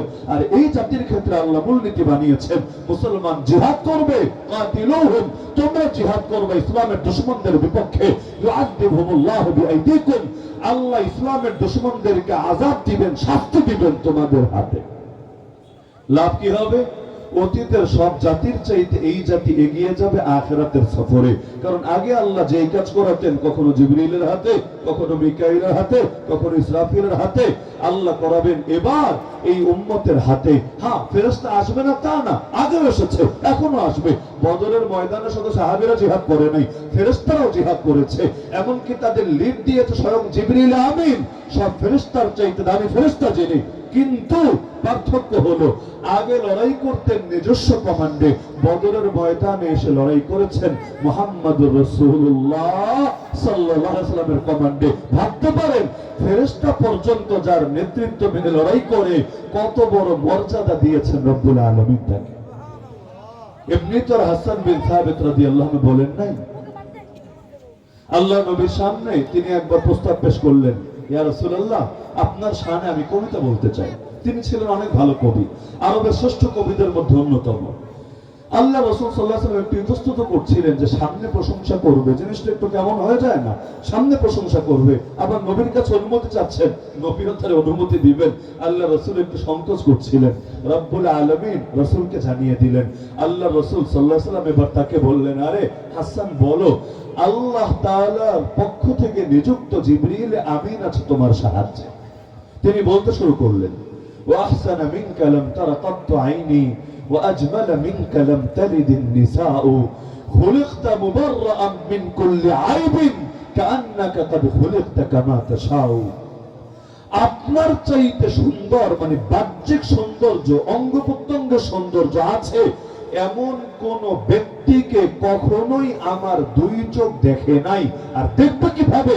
আপনার চাইতে সকল বিবেচনায় সুন্দর, জাহেরি এবং বাতেনি, এমন কোন সুন্দর কাউকে কোনদিন কোন নারীও জন্মই দেয় নাই। জন্ম যদি নাই দেয়, দেখবো কিভাবে? দেখার প্রশ্ন আসবে কিভাবে? আপনি সৃষ্টি হয়েছেন সব দোষ ত্রুটি থেকে, সব দোষ ত্রুটি, বাহ্যিক হোক, অভ্যন্তরীণ হোক, অঙ্গ প্রত্যঙ্গের হোক, আর আখলাক চরিত্রের হোক, সকল দোষ ত্রুটি থেকে মুক্ত হয়ে যেন আপনি সৃষ্টি হয়েছেন, ঠিক যেভাবে চেয়েছেন নিজে, মানে আপনার ইচ্ছা অনুসারেই যেন আল্লাহ রাব্বুল আলামিন বানিয়েছেন আপনাকে। নবী শুনলেন, কোন আপত্তি জানালেন না, উল্টো দোয়া করে দিলেন, আল্লাহুম্মা আইয়িদহু বিরূহিল কুদস। এই আল্লাহ রাসূলের সামনে যে কবিতা বলা হলো তিনি মেনে নিলেন, এটাই এই কথার প্রমাণ। হাসান শব্দ বলেছিলেন, কারণ নবীর জন্য অন্যায়ের প্রতিবাদ করা ফরজ। ফরজ, আল্লাহর নবীর কথা যেমন শরীয়তের দলিল, আল্লাহ নবীর কাজ যেমন শরীয়তের দলিল, আল্লাহ নবীর ব্যক্তিগত গুণগুলো যেমন শরীয়তের দলিল, যেই যেই বিষয়ে জানার পর নবী চুপ থাকেন, চুপ, সেটার নাম হাদিস, সেটার নাম সুন্নাহ, সেটাও শরীয়তের দলিল। তো আল্লাহ রাসূলের সামনে বললেন, আল্লাহ রাসূল চুপচাপ শুনলেন, উল্টো তারে দোয়া দিলেন। এর দ্বারাই প্রমাণিত হয়ে গেল যে আল্লাহ রাসূল সাল্লাল্লাহু আলাইহি ওয়াসাল্লামের মতো দ্বিতীয় কেউ কোনোদিন আসেও নাই, আসবেও না, আসা সম্ভব না। তো তার উপর ঈমানের ক্ষেত্রে মানদণ্ড হবে ঠিক যেভাবে সাহাবীরা ঈমান এনেছে। না হলে এই উম্মত যতই ঐক্য ঐক্য করেন, এখন তো ঐক্যের সবক সবাই দেয়, কিন্তু যতই ঐক্য ঐক্য করেন, উম্মত যে ঐক্যবদ্ধ হবে না ইমাম মাহদির আগে, এটা হাদিস দ্বারা প্রমাণিত। এর মানে ঐক্যের কথা বলার দরকার নেই তা না, আমাদের চেষ্টা তো থাকবে সর্বাত্মক চেষ্টা। যেমন জমিনে খেলাফত নাই তাই বলে চেষ্টা চালাবো না তা তো না, আমরা আমাদের চেষ্টা চালাবো, কিন্তু ফয়সালা তো আমাদের হাতে না, চাইলেও হবে না। অনেক ক্ষেত্রে বিষয়গুলো এমন, উম্মার ঐক্য আমি চাই, আপনি চান, সবাই চায়, যতই চান না কেন ৭৩ দলরে এক দল বানাতে পারবেন না, বরং দল ৭৩টাই থাকবে যাদের মধ্যে ভালো বেশি না মন্দ বেশি? মন্দ বেশি। মন্দ দল ৭২টা, বেশি না, মাত্র ৭২টা, আর ভালো দল হলো একটা, অনেক বেশি। ভালো দল হলো একটা, আর মন্দ দল হলো ৭২টা। যে ৭২টা দল যাবে জাহান্নামে, একটা দল যাবে জান্নাতে। তাহলে এই ৭২ কারা? যারা নবীর সাহাবীদের আদর্শ থেকে বিচ্যুত হয়েছে। তাহলে ঈমানের ক্ষেত্রে মাপকাঠি হবে কারা? নবীর সাহাবীরা। মাথায় গেঁথে রাখবেন, ঈমানের ক্ষেত্রে মাপকাঠি হবে কারা? আমার পীর না, আমার হুজুর না, আরে আমার এলাকার নেতা না, খেতা না, দলের প্রতিষ্ঠাতা না, বরং সব ক্ষেত্রে মানদণ্ড হবেন মুহাম্মদ রাসূলুল্লাহ সাল্লাল্লাহু আলাইহি ওয়াসাল্লাম এবং তার সাহাবীরা। যে ঈমান তাদের ঈমানের মতো হবে, ওই ঈমান গ্রহণযোগ্য, যেটা হবে না সেটা গ্রহণযোগ্য না। এখন যত বড় দরবার হোক, যত বেশি ফ্যান ফলোয়ার্স থাকুক, যত বেশি লোক তার আশপাশে গিয়ে ভিড় করুক, আমরা কারো বাহ্যিক অবস্থা দেখে তাকে হক না বাতিল চিহ্নিত করতে পারবো না, বরং কষ্টি পাথর দিয়ে একটু মাপতে হবে, আর একটু ঘষা দিতে হবে আল্লাহ রাসূল এবং তার সাহাবীদের আদর্শের সাথে। যদি দেখা যায় স্বর্ণ খাঁটি প্রমাণিত হয়েছে, আলহামদুলিল্লাহ, তাদেরকেও মাথার তাজ মেনে নিতে হবে। তো যদি দেখা যায় না এটা সোনা না, এটা সিটি গোল্ড, চকচক করলেই সোনা হয় না, খুব তো চকচক করে কিন্তু এখানে স্বর্ণের উপাদান খুঁজে পাওয়া যাচ্ছে না, তাহলে সেই ক্ষেত্রে তাদের থেকে নিজেদেরকে আলাদা করা ফরজ। এই একটা বললেই তো যদি জাতি বুঝতো, বেদাতের বিরুদ্ধে এত এত কথা বলা লাগতো না। প্রতিটা এলাকায় বেদাত নিয়ে জাতির টেনশন হয় নাকি হয় না? কেন? কারণ কাফেরের দ্বারা ওই ক্ষতি হয় না, বেদাতের দ্বারা যেই ক্ষতি হয়। কাফের কি করবে? সর্বোচ্চ জানে মারবে, জানে মারলে লস নেই, আরো লাভ আছে। একজনকে মরতে দেখে 1000 জন উজ্জীবিত হবে। এক আবু সাইদ নিজে তো শহীদ হয়েছে, কিন্তু তার রক্ত দিয়ে গোটা জাতিকে এমন ভাবে উজ্জীবিত করেছে, অবশেষে তারা ওইটারে দেশ ছাড়া করে তবেই থেমেছে। এমন আন্দোলন করেছে, পুকুরের মাছ পর্যন্ত ছাড়ে নাই, ফ্রিজের আইটেম পর্যন্ত বাদ রাখে নাই, বেডরুমের জিনিস পর্যন্ত প্রতিবাদ দেখানোর জন্য আনতে ভুল করে নাই। এই আন্দোলন এত চাঙ্গ হওয়ার পেছনে রক্তের অবদান নাই? আর রক্তের অবদান নাই বহুত আছে। চোখের সামনে কাউকে রক্ত দিতে দেখলে মানুষ নতুন প্রেরণায় উজ্জীবিত হয়ে ওঠে। তো কাফের করবে কি? ও যদি জানে মারে তাও ইসলামের লাভ, যদি ও বিভিন্ন ভাবে ষড়যন্ত্র করে তাও ইসলামের লাভ, কারণ মুসলমানদের জাগরণ হবে। তো বেদাতি কি করে? ও ভেতরে ঢুকে শিকড় কাটে, ভেতরে ঢুকে শিকড় কাটে। অতীতের ধর্মগুলো বিকৃত হয়েছে বেদাতের কারণে। মানে আল্লাহ কখনোই বাতিল ধর্ম দেন নাই। কোন নবী দুনিয়াতে বাতিল দাওয়াত নিয়ে এসেছেন? নবী মুসা যে দাওয়াত এনেছেন সেটা হক ছিল না বাতিল? নবী ঈসা যে দাওয়াত নিয়ে এসেছেন সেটা হক ছিল না বাতিল? কিন্তু আজ যারা ইহুদি, আজ যারা খ্রিস্টান, যারা নিজেদেরকে নবী মুসার উম্মত বলে, নবী ঈসার উম্মত বলে, ওরা কি হক আছে না বাতিল হয়ে গেছে? তো আল্লাহর নবীরা তো হক নিয়ে এসেছিলেন, ওরা বাতিল হলো কিভাবে? পার্থক্য কোথায়? ওরা তো কাফের বলে না, নিজেদেরকে নাস্তিক বলে না, নবীর অনুসারী বলে। তো নবীর অনুসারী হওয়ার পর তুমি বাতিল হলো কিভাবে? পুরোটাই হয়েছে বেদাতীদের কারণে, যারা নবীর ধর্মরে নবীর অবস্থায় রাখে নাই, ধীরে ধীরে ধীরে বিকৃত করে নতুন ভার্সনে পরিণত করে ফেলেছে। বেদাতের বৈশিষ্ট্যই হলো এটা, ধর্ম বিকৃত করে ফেলে। এজন্য দেখবেন বেদাতে বেদাতে মিল পাওয়া যায় না। বাংলাদেশের বেদাত ইন্ডিয়ার বেদাত এক না, 100 বছর আগের বেদাত আজকের বেদাত এক না, মুন্সিগঞ্জের বেদাত চিটাগাংয়ের বেদাত এক না, সিলেটের বেদাত ফরিদপুরের বেদাত এক না। সময়ে সময়ে, যুগে যুগে, শতাব্দীতে শতাব্দীতে, বিভাগে বিভাগে, জেলায় জেলায়, দরবারে দরবারে, পীরে পীরে আলাদা। ওদের কারোর সাথে কারো মিল থাকে না। মিল তো থাকেই না, একটা আর একটারে মায়ের দিতেও ভুল করে না। হয় নাকি হয় না? একদল আরেক দলের মাইর দেয়, ওই দল আবার এই দলকে পিটায়, এরা আবার ওদের পীররে ধরে জানে মেরে ফেলে, ওরা আবার এদের পীররে ধরে মায়ের আধামরা করে রাখে। কি অদ্ভুত তামাশা! কারণ যখন হক ছেড়ে বাতিল ব্যবসায় নেমেছে, প্রত্যেকে চায় নিজের কোম্পানিরা চাঙ্গা করতে, আর নিজের কোম্পানিরা চাঙ্গা করার জন্য বাকিদের যদি দমনও লাগে, এটার জন্যও তার রাজি থাকে। এজন্য বেদাতের বিরুদ্ধে লড়াই করা লাগবে। ঈমান আনবেন ঠিক আছে, তবে 72 দলের মতো ঈমান যাতে না হয়, জান্নাতি এক দলের মতো ঈমান যাতে হয়। এবং কোনটা জান্নাতি দল? আল্লাহর কোরআনে জানিয়েছে, নবীর হাদিসে জানিয়েছে, আল্লাহ রাসূল এবং সাহাবীদের ঈমানের মতো যাদের ঈমান হবে তারাই হক দল। এবং এই আদর্শ কিয়ামত পর্যন্ত জারি থাকবে। কিয়ামতের একদিন আগে যে আসবে সে বলতে পারবে না আল্লাহ নবীরে দেখি নাই, নবীর আদর্শ কোথাও খুঁজে পাচ্ছি না, সাহাবীদের দেখি নাই, তাদের জীবনীও কোথাও খুঁজে পাচ্ছি না। আল্লাহ তাআলা কোরআনের এক একটা আয়াত যেমন হেফাজত করেছেন, আল্লাহর নবীর এক একটা জীবনীর আদর্শ হেফাজত করেছেন। তো নবীর উপর ঈমান আনতে রাজি আছেন তো ইনশাআল্লাহ?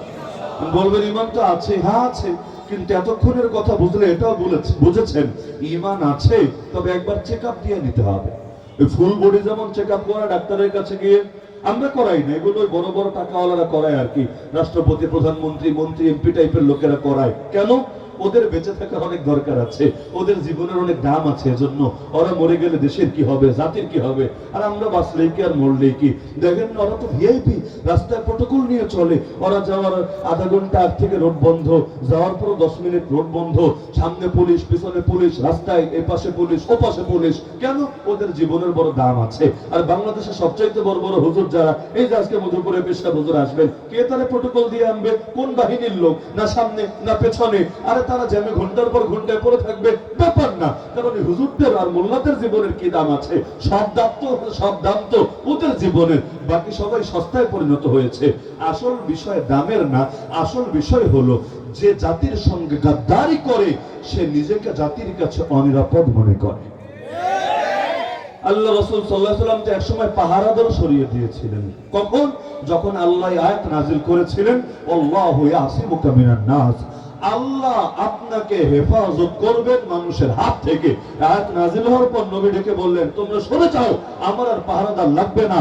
আল্লাহ যার রক্ষক হয়ে যান, আল্লাহ যার হেফাজতের দায়িত্ব নিয়ে নেন, পৃথিবীর আর কোন পাহারাদার তার জন্য প্রয়োজন থাকতে পারে না। ওমর রাদিয়াল্লাহু আনহু গাছতলায় বসে পর্যন্ত শাসন করেছেন। আরে মাথার নিচে মাটির টুকরা রেখে পর্যন্ত ঘুমিয়েছেন। অন্য দেশে চলে গিয়েছেন পর্যন্ত স্বাভাবিকভাবে। রাতের বেলায় নিজের পিঠে বস্তা নিয়ে পর্যন্ত পৌঁছে দিয়েছেন গরিব দুঃখীর ঘরে। কেন? কারণ জাতির জন্য যখন নিজেকে কোরবান করেছেন। আর তার রাষ্ট্রে অমুসলিম ছিল না তা না, তার রাষ্ট্রে সবাইরে মুসলমান বানিয়েছিলেন জোর করে, বিষয়টা এমন না, সব ছিল। তো যে জাতির তরে নিবেদিত থাকে সে জাতির কাছে নিজেকে নিরাপদে মনে করে। এলাকায় আসতেও কিছু মানুষ ভয় পায়। কেন জানেন? এলাকার এই পরিমাণ টাকা পয়সা মেরেছে, মানুষের সাথে এই পরিমাণ প্রতারণা করেছে, আর ঢুকতেই ভয় লাগে কখন জানি ধৈরা ভাগ্যকুলের যুবকরা ওরে পিটায় দেয়, ওরে বানায় দেয়। এই ধরে আসতেই চায় না। অনেক জনপ্রিয় নেতা এখন তাদেরকে টর্চ লাইট দিয়েও খুঁজে পাওয়া যাচ্ছে না। এতকাল তাদের কত প্রেম, কত মহব্বত, এলাকায় না আসলে তার পেটও ক্লিয়ার হয় না, তার ঘুমটাও ঠিক মতো হয় না। মানুষকে দেখলে, মানুষের উপকার করতে পারলেই তার লাভ হয়। ওই যে আমাদের সিলেটের এক এমপি ছিল, লাইফটাই ঠিক মতো না দিলে তার পেটের ভাত হজম হয় না। মানে যত বেশি জাতির উদ্দেশ্যে নিবেদিত তত সে স্বতঃস্ফূর্ত থাকতে পারে, ভালো কথা। এখন তারা কোথায় হারিয়ে গেল? তাদেরকে পালাতে হলো কেন? এই পলায়নই প্রমাণ করে তারা এলাকাবাসীর সাথেও গাদ্দারি করেছে, প্রতারণা করেছে। আর আলেম ওলামার প্রটোকল নিয়ে চলা লাগে না কেন? কোন প্রটোকল নাই, না পুলিশ বাহিনীর প্রটোকল, না লাইসেন্স করা অস্ত্র। অনেক ব্যবসায়ীর কাছে রিভলভার থাকে, আবার আলাদা গানম্যান রাখে। বাংলাদেশে যারা নেতৃত্ব দিয়েছেন, যেমন আল্লামা আহমদ শফি রহমতুল্লাহ আলাইহি এবং কায়েদে মিল্লাত আল্লামা জুনায়েদ বাবনগরী রহমতুল্লাহ আলাইহি, কত দুশমন ছিল তাদের। তারপর কোন লাইসেন্স করা বন্দুক ছিল কে প্রমাণ দিতে পারবে? কোন গানম্যান সঙ্গে নিয়ে ঘুরেছে প্রমাণ দিতে পারবে? কেন? আপনি বলতে পারেন যে এগুলো নিলে কি ভালো হতো না? ভালো হতো কি মন্দ হতো সেটা পরে, তো না নেওয়ার পর ক্ষতি হয় না, এটা বোঝেন না। কারণ এই দেশের মানুষ তাদেরকে দিল দিয়ে ভালোবাসে। তাদের আলাদা সরকারি বাহিনী লাগে না, এই দেশের প্রতিটা নাগরিক তাদের জন্য বাহিনী হয়ে যায়। আরে জান লাগলে জান দিয়ে দেয়, রক্তের নাজরানা লাগলে রক্তের নাজরানা দিয়ে দেয়। এমনকি তাদের জন্য মানব ঢাল হতে পারাকে পর্যন্ত অনেক যুবকরা নিজেদের জন্য গর্বের বিষয়, আনন্দের বিষয় মনে করে। তাহলে ঈমান 72 দলের মতো আনবেন না এক দলের মতো আনবেন? এক দলের মতো। বাতিলের সংখ্যা যতই বেশি হোক প্রতারিত হওয়া যাবে না, হকের সংখ্যা যতই কম হোক না কেন মন ভাঙা যাবে না। কারণ চূড়ান্ত বিজয় হকেরই হবে, বাতিলের বিজয় কোশ্চিনকালেও হবে না। কারণ আল্লাহ ছাড়া দ্বিতীয় কারো হাতে বিজয় থাকতে পারে না। এক নম্বর হক পেলাম, নবীর শানে ঈমান আনতে হবে সাহাবীদের মতো। 2 নম্বর, ঈমানেরই শেষ না, বরং ওয়াজ্জারুহ, আল্লাহ রাসূলকে সম্মান করতে হবে, শ্রদ্ধা করতে হবে, ভালোবাসতে হবে। নিজের প্রাণের চাইতেও বেশি, ফ্যামিলির চাইতেও বেশি, নেতার চাইতেও বেশি, নেত্রীর চাইতেও বেশি, স্যারের চাইতেও বেশি, অফিসারের চাইতেও বেশি। আর একদিকে নিজের বুক প্লেট, এখানে যে নেম প্লেট আছে এখানে নাম দেখা যায় মুসলমান, আর একদিকে আল্লাহর বান্দারা মিছিলে বের হয়েছে আল্লাহর নবীর গোস্তাখের বিরুদ্ধে বিচার চাইবে বলে। এই নেম প্লেট যার মুসলমানি নাম দিয়ে সাজানো, সেই বন্দুক তাক করে আশিক রাসূলের বুকে গুলি চালাচ্ছে। বাংলাদেশে এমন দেশে একবার দুবার না, ডজন বার এই জাতি এই দৃশ্য দেখেছে। এখানে যারা গুলি করে, এখানে যারা হাতে হাত করা পড়ায়, আরে ওদের মধ্যে হিন্দুকে, খ্রিস্টানকে, বৌদ্ধকে, নাস্তিককে খুব কমই পাবেন। বেশিরভাগের নামই মুসলমানের নাম, বেশিরভাগ নিজেদেরকে মুসলমান বলে পরিচয় দিতে স্বাচ্ছন্দ্য বোধ করে। সেই মুসলমান আবার কেমন মুসলমান? নবীর দুশমনের বিরুদ্ধে অবস্থান না নিয়ে উল্টো আশিক রাসূলের বিরুদ্ধে গুলি চালাতে থাকে। এই যে পঞ্চগড়ে কাদিয়ানীদের আড্ডাখানা যেখানে যতবারই তাওহীদ জনতা তাদের বিরুদ্ধে আন্দোলনে নেমেছে, এই আল্লাহ নবীর দুশমনী কাদিয়ানীদের বিরুদ্ধে অ্যাকশনে না গিয়ে প্রতিবার তাওহীদ জনতার বুকে গুলি চালিয়েছে, গ্রেফতার করেছে, হামলা করেছে, মামলা দিয়েছে, তাদেরকে বিভিন্ন ভাবে হয়রানি করেছে, অতীতেও করেছে, আজও পর্যন্ত জারি আছে। তাহলে কিসের মুসলমান আবাসে? তাহলে ঈমান আনলেই নবীর হক আদায় হবে না। ঈমান আনতে হবে, নবীকে ভালোবাসতে হবে, সাহায্য করতে হবে। নবীরে ভালোবাসতে পারবেন না ইনশাআল্লাহ? আরে ভালোবাসতে পারবেন না ইনশাআল্লাহ? তবে লিমিটের মধ্যে থেকে। লিমিটের মধ্যে থাকার মানে কি? সবকিছুর লিমিট থাকে, লিমিট ক্রস করে ফেললে কোনো কিছুই ভালো না। ভালোবাসা শব্দটা একটা অস্পষ্ট শব্দ। মাকেও ভালোবাসে, বোনকেও ভালোবাসে, স্ত্রীকেও ভালোবাসে, বাপকেও ভালোবাসে, আল্লাহকেও ভালোবাসে, রাসূলকেও ভালোবাসে। শব্দ কিন্তু একটাই, ভালোবাসা। কিন্তু অর্থ কিন্তু সব জায়গায় এক হয় না। যেই ভালোবাসা মায়ের প্রাপ্য, এটা বউরে দিলে ডিভোর্স খাওয়া ছাড়া উপায় থাকবে না। যেই ভালোবাসা বউয়ের প্রাপ্য, এটা আবার গার্লফ্রেন্ডে দিলে সমাজের মানুষ জানলে বাইরে পিঠে চামড়া তোলা ছাড়া ভিন্ন কিছু করবে না। যেই ভালোবাসা আল্লাহর প্রাপ্য, সেটা রাসূলকে দিলে শিরিক ছাড়া ভিন্ন কিছু হবে না। যেই ভালোবাসা রাসূলের প্রাপ্য, এটা দুনিয়ার সাধারণ কাউরে দিলে আল্লাহ রাসূলের শানে মানহানি ছাড়া এবং ত্রুটি ছাড়া ভিন্ন কিছু হবে না। প্রতিটা লেভেল ঠিক রাখতে হবে। রাখে মানুষ দুনিয়ার ব্যাপারে রাখে, বোঝে এই জিনিসের লিমিট এতটুকু, এই লিমিটটা ক্রস করা যাবে না। এখন দেখেন না কত কত শব্দ বের হয়েছে, এগুলো বাচ্চা গেলে হয়তো আপনারাও শোনেন নাই। প্রতিজনের আলাদা লিমিট আছে, আলাদা হক আছে। যেমন boyfriend, girlfriend, just friend, best friend, সবই ফ্রেন্ড, কিন্তু শব্দের আগে এক একটা শব্দ আছে। বেস্ট ফ্রেন্ডের লিমিট হলো এতটুকু, এর বাইরে যেতে পারবে না। জাস্ট ফ্রেন্ডের লিমিট আবার এতটুকু, এর বাইরে আসতে পারবে না। আর বয়ফ্রেন্ডের লিমিট আবার আরেকটু বেশি, এর বাইরে আবার ক্রস করতে পারবে না। এই যে লিমিট ভাগ করে নিয়েছে, তাহলে দেখা যায় যে মানুষও বোঝে যে সবকিছুর একটা লিমিট আছে, লিমিট ক্রস করতে হয় না। তুমি ভাই শাসক মানুষ, বকা দিবা, ভালো কথা, তাই বলে বকা দিতে গিয়ে রাজাকার বলবা, এটা কিন্তু পাবলিক সহ্য করে নেবে না। শব্দ তো কতই আছে, তুমি বলো অন্য শব্দ। তুমি রাজাকারের জায়গায় দুষ্ট বলতা, তুমি রাজাকারের জায়গায় অন্য টাইপের একটা শব্দ বলতা, পাবলিক এতটা উত্তেজিত হতো না। কিন্তু শব্দই তো, অন্য কিছু না, শব্দই তো। কিন্তু পাগলি কি বুঝেছিল এক শব্দের পরিণতি এমনটা হবে, এক শব্দ তার গতি দিয়ে এভাবে উল্টে ছাড়বে। যদি বুঝতো এই শব্দ যাতে মুখ দিয়ে ভুলেও বের না হয়, এজন্য প্রয়োজনে 50 বার হারপিক দিয়ে মুখ ধুয়ে নিত, তবু এই শব্দ মুখ দিয়ে আনতো না। কিন্তু মাথায় কাজ করে নাই এক শব্দের পাওয়ার এত বেশি হতে পারে। সবকিছুর লিমিট থাকে, কথাবার্তারও লিমিট রাখা লাগে। লিমিট ক্লোজ করে ফেললে হিতে বিপরীত হয়ে যায়। এই যুগে যেমন কাফেররা শব্দ একটা শিখেছে, জঙ্গি জঙ্গি জঙ্গি বলে না, কথা একটা শুরুই করতে পারবে না, তার আগে ট্যাগ একটা লাগায় দিবে জঙ্গি। আগে যেমন চলতো যে বয়স একটু বেশি হলে রাজাকার, আর বয়স কম হলে জামাত শিবির, ব্যাস, এর বাইরে কোনো কথা নাই। বয়স বেশি মানে রাজাকার, আর বয়স কম মানে জামাত শিবির। মানে কথা ভালো বললেন না মন্দ দেখার দরকার নাই, ট্যাগ একটা লেগে গেছে। এখন দৌড়ের উপরে থাকেন, এখন পালায় পালায় থাকেন, না হলে মিয়া এক গালি যথেষ্ট জেলে ঢোকানোর জন্য। হ্যাঁ, এরপর 1 বছর খাটবেন, 2 বছর খাটবেন, কোর্টে যখন চার্জশিট হবে, চার্জ গঠন হবে, তখন বিচারক দেখবে না আসলে তো অভিযোগের ভিত্তি নাই, বলবে ঠিক আছে তোমার বেকসুর খালাস দিলাম। তো খালাস দেওয়ার আগে যা খাটা শেষ, আমরা তো খালাস পেয়েছি, আমাদেরকেও তো অব্যাহতি দেওয়া হয়েছে, তো জেল যা খাটার খাটা তো হয়ে গিয়েছে। এখন যতই খালাস দেখ, যতই সরি বলুক, যতই সুন্দর করে ফুলের মালা দিয়ে বরণ করুক, যেই ক্ষতি হয়েছে তাকে ফিরে আসবে। জীবনের যেই দিনগুলো নষ্ট হয়েছে সেই দিনগুলোকে ডাইনিরা ফিরিয়ে দিতে পারবে? সম্ভবিত না। একবার যা হয়ে যায় সেটা তো আর পুনরায় প্রত্যাবর্তন করা যায় না। এই কাফের মুশরিকরা শিখেছে এক জঙ্গি, বিশেষ করে ওলামায়ে কেরামের জবানকে বন্ধ করার জন্য এটা তাদের অন্যতম হাতিয়ার। আরে সংজ্ঞা টঙ্গা বিষয় না, পুরোটাই ভণ্ডামি। জঙ্গি মানে বলে ধর্মের নামে যে সন্ত্রাস করে তারে নাকি জঙ্গি বলে, বলে না? ধর্মের নামে যে সন্ত্রাস করে তারে জঙ্গি বলে। এটাই যদি সংজ্ঞা হয়, ইসরায়েলের ইহুদিবাদীদেরকে জঙ্গি বলছিস না কোন যুক্তিতে? ওরা ধর্মের নামে 70 বছরের বেশি সময় ধরে মুসলমান মারে। ওরা ধর্মের নামে মসজিদে আকসা দখল করে রেখেছে, সেটাকে ভেঙে এখন মন্দির বানাতে চাচ্ছে। ওরা ধর্মের নামেই দুনিয়ার মধ্যে অসভ্যতা, বর্বরতা, নৃশংসতা চালাচ্ছে। তাহলে ওদেরকে জঙ্গি বলছিস না কেন? নরেন্দ্র মোদীকে জঙ্গিদের গডফাদার বলছিস না কেন? এই বিজেপি, এই আরএসএস যে হিন্দুত্ববাদী রাজনীতি করে, আরে ধর্মকে সামনে নিয়ে, ধর্মকে উপজীব্য বানিয়ে কাশ্মীরে মুসলমান মারে, আসামে হাজার হাজার মাদ্রাসা মসজিদ শহীদ করে দিয়েছে, বাবরি মসজিদ ভেঙে রাম মন্দির বানিয়েছে, অযোধ্যায়, সাহারানপুরে, দিল্লিতে, বারবার দাঙ্গা লাগিয়েছে, ধর্মের নামেই তো করেছে। ওদেরকে জঙ্গি বলা হচ্ছে না কোন যুক্তিতে?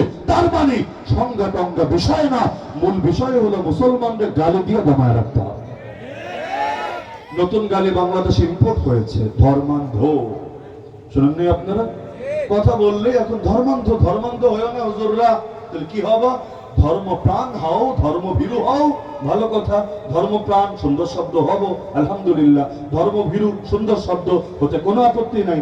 ধর্মান্ধ মানে কি? আগে মানে তো বুঝাও, কারণ অর্থ না বুঝে ব্যাখ্যায় তো যাওয়া যায় না। আগে অর্থ বুঝাও। তো বাংলা অভিধান যদি দেখেন, বাংলা একাডেমি থেকে প্রকাশিত, মানে আমাদের কোনো সোর্স না, ওদের সোর্স। ওই বাংলা একাডেমি থেকে যে বাংলা অভিধান আছে, বাংলা টু বাংলা, ওই ডিকশনারি খুলে দেখেন, ধর্মান্ধের সংজ্ঞা দিয়েছে যার ভেতরে দুইটা গুণ থাকে তাকে ধর্মান্ধ বলে। এক নম্বর গুণ, নিজের ধর্মকে অন্ধের মতো মানে বিশ্বাস করে।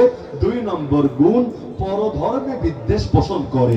এই দুই গুণ যার ভেতরে থাকে তার ধর্মান্ধ বলে। তো এবার আমরা নিজেদের হিসাব মিলাই, আল্লাহর কসম করে বলি, আল্লাহকে সাক্ষী রেখে বলি, আমরা আমাদের ধর্মকে অন্ধের মতো না, তার চাইতেও বেশি বিশ্বাস করি।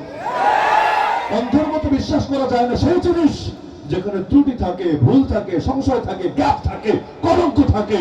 আর যেখানে কোনো ত্রুটি নাই, ভুল নাই, সংশয় নাই, সন্দেহ নাই, কোনো কলঙ্ক নাই, কোনো ভুলের অবকাশ নাই, সেটার অন্ধের মতো মানবে না তো কোন যুক্তিতে? আর অন্ধের মতো মানা লাগবে দেখেই তো আল্লাহ বলে দিয়েছেন, যালিকাল কিতাবু লা রাইবা ফি। কোরআন পড়বি পড়ে, পরিচয় শুনে নে আগে। এই কোরআন সন্দেহের অবকাশও নাই, তোরে মানতে হবে। কি মানবে, কিভাবে মানবে? সূরা বাকারার 2 নম্বর আয়াত তো এটা। আগের 1 নম্বর আয়াত দেখলে বুঝে আসবে। 1 নম্বর আয়াত হলো আলিফ লাম মিম। আল্লাহ বুঝলামই তো না, তুমি বললে সন্দেহের অবকাশ নাই, সব মানতে হবে। হুদাল্লিল মুত্তাকিন, পুরো কোরআনই আমার জন্য হেদায়েত হবে। বুঝি তো না, মানবো কিভাবে? না বুঝলে আবার মানা যায় নাকি? আল্লাহ জানিয়ে দিলেন, হ্যাঁ, না বুঝেও কিছু জিনিস মানতে হবে।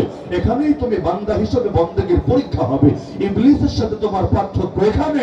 ইবলিসের মূলনীতি হলো, যা বুঝি তা মানি, যা বুঝি না তা মানি না। জীবনে সেজদা কম দেয় নাই। আমি যদি একথা বলি, ওলামায়ে কেরাম আছেন, আমার ধারণা ভুল হবে না। যদি ভুল হয় তারা আমাকে ধরিয়ে দেবেন। আমি আলী হাসান ওসামা শুধু না, এখানে ভাগ্যকুলে যত হাজার জনতা আমার সামনে আছেন, আমাদের প্রত্যেকের ইবাদতকে যদি এক পাল্লায় রাখি না, আর ইবলিস গোমরাহ হওয়ার আগে যত ইবাদত করেছে যদি আরেক পাল্লায় রাখি, আমার ধারণা ইবলিসের পাল্লা ভারী হবে। হায়াতে পেলাম কয়দিন, ইবাদতই পড়লাম কতটুকু। ইবলিস প্রচুর ইবাদত করেছে, কোনো সন্দেহ নাই। একটা দুটো সেজদা দিয়েই আসমান পর্যন্ত যাওয়ার সুযোগ হয় নাই, বহু সেজদা দিয়েছে। কিন্তু একদিন আল্লাহর একটা বিধান তার লজিকে ধরে নাই। আল্লাহ বললেন, আদমরে সেজদা দে। তারে আকারে বললেও ব্যাপার ছিল, তাকে বলে নাই, বলেছে মূলত ফেরেশতাকে। সে যেহেতু ওদের মাঝেই থাকে, এজন্য অটোমেটিক আদেশ তার দিকেও ফিরে গেছে। তো ভালো কথা, সবাই সেজদা দিল। জিবরিলের ইগোতে লাগলো না, ইসরাফিল মিকাইলও আপত্তি করলো না। আর সে কোন ক্ষেতের লাউ হয়ে গেছে, সে বলল, আল্লাহ আমি পারবো না। কেন পারবো না? আনা খায়রুম মিন, আমি না উত্তম আদমের চাইতে। আদম হলো অধম, আমি হলাম উত্তম। নাউযুবিল্লাহি মিন যালিক। কেন উত্তম?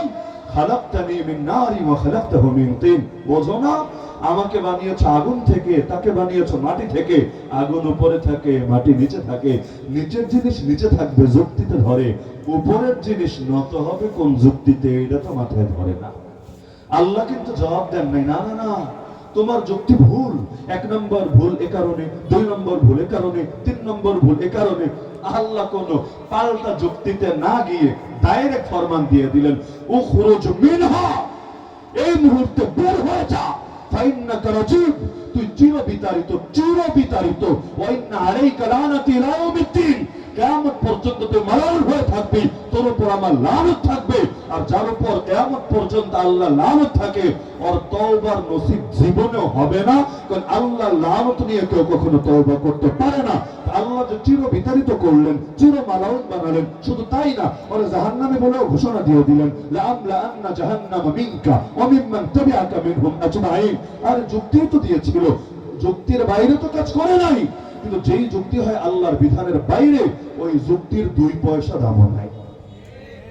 যুক্তি তো প্রতিদিন একটা করে দেয় তসলিমা নাসরিন, এখনো দেয়, এই যুগে এসে ডেইলি যুক্তির পাহাড় নিয়ে বসে।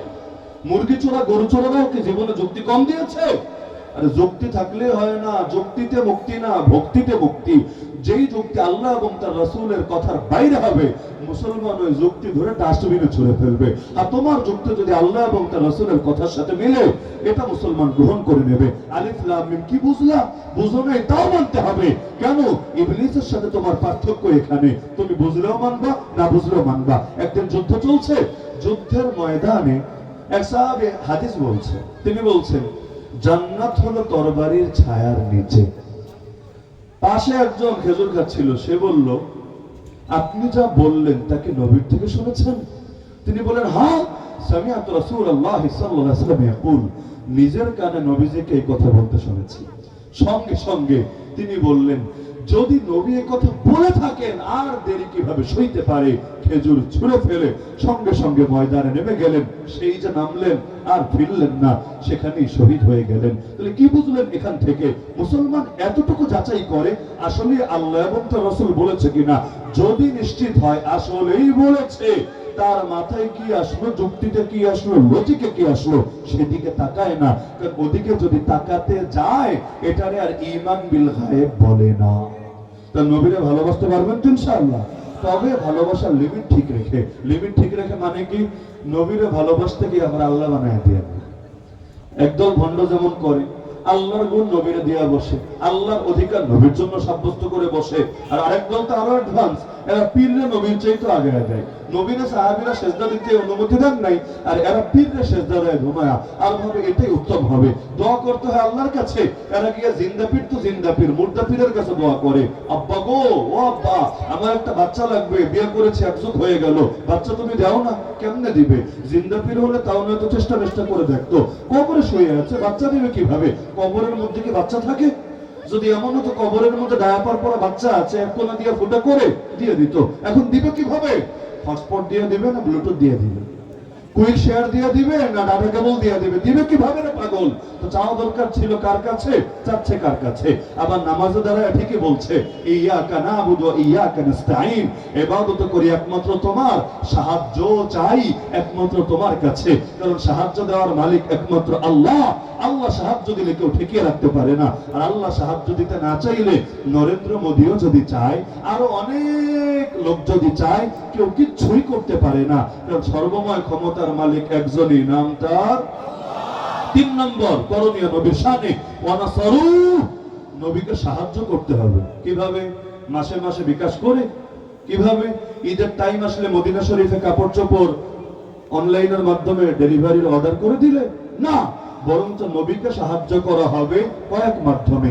1 নম্বরে নবীর দ্বীনকে সাহায্য করলে নবীকে সাহায্য করা হবে। নবীর আনিত কিতাব তথা কোরআনকে সাহায্য করলে নবীকে সাহায্য করা হবে। 3 নম্বর নবীর ওয়ারিস। নবীর ওয়ারিস বোঝেন না? নবীর ওয়ারিস কারা? ওলামায়ে কেরাম। কোন বংশের নির্দিষ্ট লোক না, কোন রঙের নির্দিষ্ট লোক না, কোন নির্দিষ্ট ভাষার লোক না, বরং যারাই ইলম ধারণ করবে তারাই নবীর ওয়ারিস। আপনি ধারণ করেন, আপনিও নবীর ওয়ারিস। যারাই নবীর ওয়ারিস হবে তাদের সাহায্যকারী হলে নবীকে সাহায্য করা হবে। কারণ বাচ্চারে আদর করলে বাপ খুশি হয়, হয় নাকি হয় না? বাচ্চারে যদি মারে আর বাপরে যদি ভালো ভালো কথা বলে, কোন বলদ বাপে আছে যে খুশি হবে? উল্টো সে কামনা করবে বেটা বকা দিলে আমারে দে। তো বাচ্চার সাথে সুন্দর করে কথা বল, এটাই প্রতিটা বাপের, প্রতিটা উত্তরাধিকার তার যারা আছে এদের ব্যাপারে এই তামান্নাই অন্তরে থাকে। তো নবীর ওয়ারিসকে সাহায্য করলে নবীকে সাহায্য করা হবে। 4 নম্বর নবীর উম্মত। নবীর উম্মত, যেই উম্মতকে নিয়ে তিনি সর্বদা পেরেশান। রওজায়ে আতহার শুয়েও ইয়া উম্মতি ইয়া উম্মতি, হাসরের ময়দানেও ইয়া উম্মতি ইয়া উম্মতি, সারা জীবন বলে গেলেন ইয়া উম্মতি ইয়া উম্মতি। এই উম্মতকে যারা সাহায্য করবে সেটাও নবীকে সাহায্য করা হবে। নবীর ইজ্জত যারা হেফাজত করবে নবীকে সাহায্য করা হবে। নবীর শরিয়াত এই জামানায় এই দুনিয়া যারা কায়েম করবে, 100 বছর ধরে খেলাফত নাই। খেলাফত মানে কি? খেলাফত মানেই হলো নবীর প্রতিনিধিত্ব। খেলাফত মানে কার প্রতিনিধিত্ব? নবীর। নবীর। আবু বকর রাদিয়াল্লাহু আনহুকে গিয়ে একজন বলল আনতা খলিফাতুল্লাহ, আপনি আল্লাহর খলিফা। তিনি বললেন লা বাল আনা খলিফাতু রাসূলিল্লাহ, আমি আল্লাহর খলিফা না, আমি আল্লাহর রাসূলের খলিফা। বলবেন পার্থক্য কি? নবীর কাছে ওহী আসে, তিনি আল্লাহ ডাইরেক্ট প্রতিনিধি। আর আমার কাছে আপনার কাছে ওহী আসবে না। আমার মন গড়া মতের আপনার মন গড়া মতের 1 পয়সা দামও থাকবে না। আমাদের কাজ নবী যা বলেছেন জাস্ট সেটাকে হুবহু অনুসরণ করা। এজন্য খেলাফত মানে আল্লাহ রাসূলের প্রতিনিধিত্ব, জমিনের বুকে খেলাফত নাই, নবীর সাহায্য পূর্ণতা পেল কিভাবে? আর 200 কোটি মুসলমান বাস্তবেই যেদিন নবীর সাহায্যকারী হবে, আল্লাহর জমিনে খেলাফত আবার প্রতিষ্ঠা হবে ইনশাআল্লাহ। খেলাফত নাই বলেই 70 বছরের অধিক সময় ধরে মসজিদ আকসা ইহুদিদের দখলে। খেলাফত নাই বলেই বাবরি মসজিদ ভেঙে রাম মন্দির বানানো হয়েছে। খেলাফত নাই বলেই ডক্টর আফিয়া সিদ্দিকা 2 যুগ ধরে আমেরিকার কারাগারে পচে মরছে। খেলাফত নাই বলেই দেশে দেশে মুসলমানদের রক্তে এই জমি রঞ্জিত হচ্ছে। খেলাফত নাই বলেই আলেম ওলামারা পর্যন্ত সারা দুনিয়া ব্যাপী নিগৃহীত, নির্যাতিত, নিষ্পেষিত হচ্ছে। এই সব কিছু সমাধান খেলাফতে কিভাবে? কারণ যিনি খলিফা হবেন একার না, বরং 200 কোটি মুসলমানের তিনি অভিভাবক হবেন। ওমর যেভাবে বলেছিলেন, ফুরাত নদীর তীরেও যদি কেউ না খেয়ে মরে, কিয়ামতের দিন আমাকে জবাব দিতে হবে। আরে গরিব নারীর জন্য যখন নিজের কাঁধে বস্তা উঠিয়েছেন, গোলাম নিতে চেয়েছে, এটা বলেই তো জবাব দিয়েছেন। কিয়ামতের দিন প্রশ্ন ওমরকেই করা হবে, তোমাকে না। সুতরাং আমার বোঝা আমাকেই বয়ে নিতে দাও। তাহলে যিনি খলিফা হবেন সারা দুনিয়ার মুসলমানকে নিয়ে চিন্তা করবেন। আজকে মুসলমানদের দেশ আছে 57টা, আরে 57টা দেশে 57টা আর্মি আছে, সামরিক বাহিনী আছে, আর ভলান্টিয়ার তো আলহামদুলিল্লাহ হওয়ার জন্য সবাই রেডি আছে। তো 200 কোটি মুসলমানদের থেকে সম্মিলিত একটা বাহিনী বানিয়ে যদি আজকে অগ্রাভিযান পরিচালনা করত মসজিদ আকসার দিকে, মাত্র 1 কোটি ইহুদি কয়েকদিন দখল ধরে রাখতো, দেখতেন এই বাতিলরা ল্যাজ গুটিয়ে পালাতে বাধ্য হতো। 200 কোটির সামনে 1 কোটি আবার টিকে কিভাবে? তাও 70 বছরের বেশি সময় ধরে। এই যে গত বছর 7 অক্টোবর হামাসের মুজাহিদিনরা তুফানুল আকসা অভিযান শুরু করলেন, এখন এই অক্টোবর প্রায় শেষ হতে চলছে। 1 বছরের বেশি সময় হলো, থামাথামি নাই। এমনকি এর মাঝখান দিয়ে ইসমাইল হানিও শহীদ হয়ে গেলেন, তাদের প্রধান ব্যক্তিত্ব। আরো কত ধরনের কোরবানি তাদের দিতে হচ্ছে। 57টা মুসলিম কান্ট্রি কি করেছে? বসে বসে ললিপপ খাওয়া ছাড়া কোন ঘোড়ার ডিম কাজটা করেছে? কোন মুসলিম দেশ পারমাণবিক শক্তির অধিকারী হয়ে আছে। আরে তোর পারমাণবিক ধুয়ে কি তুই পানি খাবি না কিরে পাগল? মুসলমানের ডুবতে না যদি তোর পারমাণবিক কাজে না আসে, এই পারমাণবিক দিয়ে আমাদের ফায়দাটা কি হবে? তাহলে দুনিয়া যতই মুসলমান থাকুক, সারা দুনিয়ার মুসলমানরা যদি ঐক্যবদ্ধ না হতে পারে, আর ঐক্যবদ্ধ বিচ্ছিন্ন ভাবে হয় কেমনে? কে কার অধীনে এসে ঐক্য করবে? ঐক্যবদ্ধই হয় খলিফার অধীনে। যতদিন খেলাফত প্রতিষ্ঠিত না হবে, 200 কোটি মুসলমান বিচ্ছিন্ন ভাবে মায়ের খেতেই থাকবে আর খেতেই থাকবে। ইয়াকুম ওয়াল কাসিয়া ফাইন্না যিবা ইয়াকুল কাসিয়া, তোমরা বিচ্ছিন্ন হওয়া থেকে বেঁচে থাকো, কারণ নেকড়ে বাঘ এসে বিচ্ছিন্নটাকেই খায়, তালের সঙ্গে মিলে থাকে যেটা, সেটাকে খায় না, খেতে পারে না। এজন্য নবীর সাহায্য করতে রাজি আছেন তো ইনশাআল্লাহ? নিজের প্রাণের বিনিময় হলো, নিজের সম্পদের বিনিময় হলো, নিজের ইজ্জতের বিনিময় হলো, নিজের সব কিছুর বিনিময় হলো। আল্লাহ নবীকে সাহায্য করতে হবেই হবে। নবী যে ইসলাম দুনিয়ার বুকে জিন্দা করে গিয়েছেন, সেই ইসলামকে আবারও পৃথিবীর প্রতিটা ইঞ্চি ইঞ্চি মাটিতে জিন্দা করতে হবে। সর্বশেষ করণীয় এটা বলে আলোচনা শেষ। ওয়াত্তাবাউন নূর আল্লাযী উনজিলা মা, নবীর উপর ঈমান আনলেন, ভালো কথা। সাহাবীরা যেভাবে এনেছেন ঠিক সেভাবেই আনলেন। নবীকে ভালোবাসলেন, শ্রদ্ধা করলেন, ভালো কথা। পাশাপাশি নবীকে সাহায্য করলেন। আরেকটা কাজ বাকি আছে, সবই তো করলেন, কিন্তু কোরআনের অনুসরণ করলেন না। নবী যে নূর নিয়ে এসেছেন সেটা মান্য করলেন না। নামাজের খবর নেই, রোজার খবর নেই, মৌলিক আমলের খবর নেই, কিন্তু বাকি খেলাফত কায়েম করতেও রেডি, বাকি আল্লাহ নবীকে ভালোবাসতেও রেডি, বাকি আল্লাহ নবীর উপর ঈমান আনতেও রেডি। সবই ঠিক আছে, এটা ঠিক নাই, তাহলে আপনি সফল হতে পারেন নাই, আপনি ব্যর্থতার ভেতরে আছেন। আমাদের অনেক জেলাপিখোর ভাই এখানে এসে ধরা, তারা নবীর উপর ঈমানও আনে, ভালো কথা। নবীকে মহব্বত করে, এমনকি আমাদের চাইতেও বেশি মহব্বতের দাবি করে, ভালো কথা। এমনকি নবীকে সাহায্য করারও দাবিদার, তাও ভালো কথা। সবই ঠিক আছে, খালি আল্লাহ নবী যে নূর নিয়ে এসেছেন এটা মানতে রাজি না।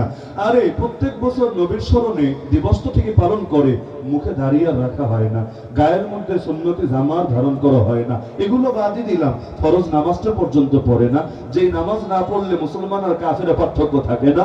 রমজান আসলে রোজাটা পর্যন্ত রাখে না, মানে নবীর কোন আদর্শ অনুসরণ করে না। তবে নিজেরা আশিকে রাসূল বলতে আবার ভুল করে না। এটা যেন ওই হাইব্রিড চেতনার মতো আর কি।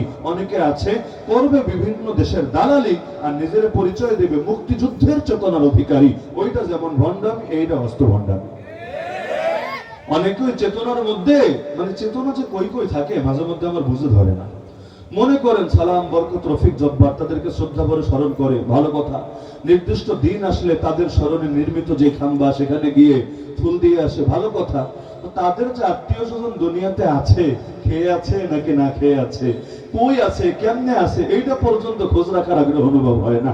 আচ্ছা, মানুষগুলো মারা গেছে, দুনিয়া থেকে চলে গেছে, তাদের জন্য একটু ইসলামের সওয়াবের ব্যবস্থা তো করা যায়, তাদের নিয়াতে একটু দান সৎকার তো করা যায়, অন্য কোথাও না দিয়ে এতিমখানায় দাও, ভালো কোনো কাজ করো তাদের স্মরণে, এগুলো করার খবর থাকে না। খালি ফুল দিলেই নাকি চেতনা জাহের হয়। অথচ ফুলের পেছনে কোটি টাকা ব্যয় করে, সকালে গিয়ে দিয়ে আসে, সন্ধ্যাবেলা ঝাড়ু দিয়ে এগুলো আবার ডাস্টবিনে ফেলে দিয়ে আসে। এই কোটি টাকা দিয়ে দেশের কি লাভ হলো, দশের কি লাভ হলো, জনগণের কি লাভ হলো, আর সালাম বরকত রফিক জব্বারের কি লাভ হলো? কয় কেজি ফুল দিলে কবরে কয়দিন সুখ থাকে বলেন তো আমাকে? যদি এমন হয় 1 কেজি দিলে একদিন, 10 কেজি দিলে মোটামুটি 1 মাস, একটু লম্বা ছাড় আছে।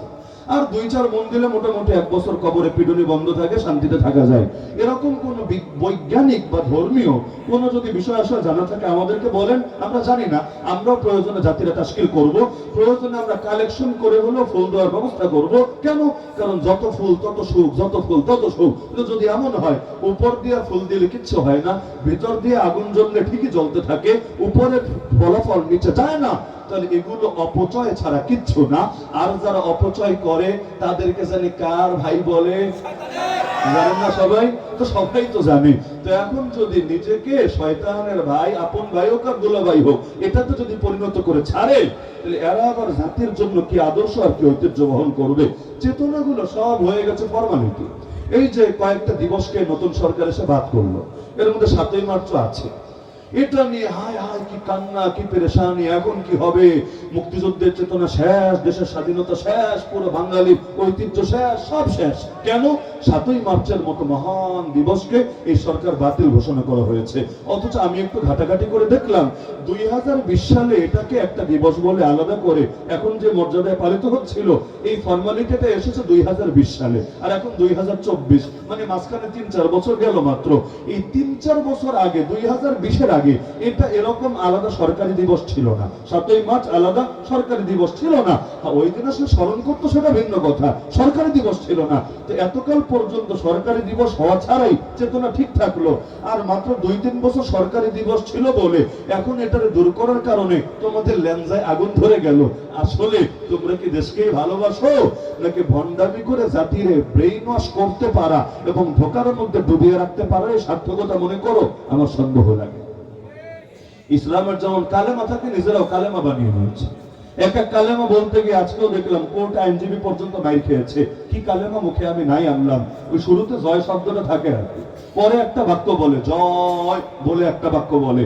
এই বাক্যটা এমন জরুরি বানিয়ে ফেলেছে, মাহফিলের বয়ান হোক, এমনি ভোট চাওয়া হোক, এমনি মসজিদের মধ্যে সভাপতি সেক্রেটারি বক্তব্য হোক, মানে এই জায়গায় শুরুতে হোক শেষে হোক এই বাক্যটা বলাই লাগবে। না বললে কেমন জানি তার ভেতরে চুলকাবে, তার ঈমানটা দুর্বল হয়ে যাবে। অথচ কোরআনে থাকার পরে হুজুররা জিহাদ শব্দ উচ্চারণ করতে পারবে না, জিহাদের বয়ান বাদে জিহাদ শব্দ যদি উচ্চারণ করে তাদের বিরুদ্ধে ধীরে ধীরে অ্যাকশন শুরু হবে। এমনকি বাংলা বয়ান বাদে দিলাম, জুম্মার আরবি খুতবায়ও যদি খতিব সাহেব, অনেক মসজিদ এমন আছে, যদি তিনি জিহাদ শব্দটা বেশি বেশি উচ্চারণ করেন আর মাজলুম মুসলমানদের জন্য দোয়া করেন, আল্লাহুম্মা আনসুরিল মুসলিমিনা ফি ফিলিস্তিন, আল্লাহুম্মা আনসুরিল মুসলিমিনা ফিল ইয়ামান, আল্লাহুম্মা ইহফাজিল মুস্তাদআফিন, এভাবে বলে বলে বিভিন্ন দেশের নাম বলে, দেখা যায় খতিব সাহেবরে নিয়ে জেরা শুরু করে, হুজুর আপনি কি তলে তলে জঙ্গিবাদে যোগ দিলেন নাকি? করে নাকি করে না? কালেমার পতাকা উড়ালে তো কথাই নাই, পুরাই আপনার জঙ্গি বানায় ছাড়বে। অথচ কালেমার পতাকার মধ্যে কি পাপটা আছে? একটা কাগজ অথবা একটা কাপড়, এখানে কালেমা লেখা হয়েছে, ব্যাস এটা অপবিত্র হয়ে গেছে, এটা ঘৃণিত হয়েছে। অথচ বাংলা অঞ্চলের এক সময় পতাকা ছিল কালেমার পতাকা দিয়ে, সুলতানি আমলে, সুলতান শামসুদ্দিন ইলিয়াস রাহমাতুল্লাহ আলাইহি, সুলতানি আমল এই শব্দটার সাথে অনেকে পরিচিত হয়তো, বিশেষ করে যারা জেনারেল লাইনে পড়াশোনা করেছেন এবং বাংলার 1000 বছরের ইতিহাস নিয়ে পড়েছেন। সুলতানি আমলে সুলতান শামসুদ্দিন ইলিয়াস শাহ যখন এই বঙ্গ শাসন করেছেন, ওই সময় এখানে অফিসিয়াল রাষ্ট্রীয় পতাকায় ছিল নীল ব্যাকগ্রাউন্ডের একটা কাপড়, যার উপরে হলো লা ইলাহা ইল্লাল্লাহ মুহাম্মাদুর রাসূলুল্লাহ, আর নিচে হলো চাঁদ আর তারা, চাঁদ আর তারার প্রতীক আর লোগো। এটা ছিল রাষ্ট্রীয় পতাকা। তো যেই পতাকা এক সময় আমাদের ছিল, ওই পতাকা জঙ্গিবাদের পতাকা হয়ে গেল। আর বাসার ছাদে আর্জেন্টিনার পতাকা উড়ান, ব্রাজিলের পতাকা উড়ান, ইন্ডিয়ার পতাকা উড়ান, না না, এটা চেতনা, এটা সোশ্যালগিরি হয়ে গেল। অদ্ভুত। কাফেরের পতাকা উড়ালে ভালো, আর কালেমার পতাকা উড়ালে পুরাই জঙ্গিবাদ। নাউযুবিল্লাহি মিন যালিক। তো নবী যে আদর্শ নিয়ে এসেছেন অনুসরণ করা লাগবে নাকি লাগবে না? তো জীবনের প্রতিটা ক্ষেত্রে মাথার চুল থেকে পায়ের নখ, জীবনের শুরু থেকে জীবনের শেষ, প্রতিটা ক্ষেত্রে আল্লাহর নবীর সুন্নাত খুঁজে খুঁজে আমল করার চেষ্টা করবেন। যে যত বেশি সুন্নাত মানবে সে আল্লাহ তত বড় ওলি হবে। আর সুন্নাত থেকে যে যত বেশি দূরে যাবে ও যতই হুক্কা হুয়া জিকির করুক না কেন, আর যত রকম ভণ্ডামি করুক, আর জিলাপি খেয়ে, ডায়াবেটিস নিয়েও জিলাপি খেয়ে খেয়ে নিজের অবস্থা যতই টাইট করুক না কেন, ও আল্লাহর ওলি হবে না, শয়তানের ওলি হবে। আল্লাহর ওলি হতে চাইলে নবীর সুন্নাত বেশি থেকে বেশি অনুসরণ করা লাগবে। একটা পরামর্শ দেই আপনাদেরকে, বিনামূল্যে পরামর্শ, সেটা হলো নবীর সুন্নাত আসলে আমরা সব জানি না, খুব কম জানি, এটাই বাস্তবতা। অনেকগুলো জানি না, মানবো কিভাবে? সব জায়গার সুন্নত আছে, খাওয়ার সুন্নত, ঘুমানোর সুন্নত, ওযুর সুন্নত, কাপড় পরার সুন্নত, এমনকি স্ত্রী সহবাসের সুন্নত, সব জায়গার সুন্নত আছে। আমরা তো বিয়ের সুন্নতই জানি না।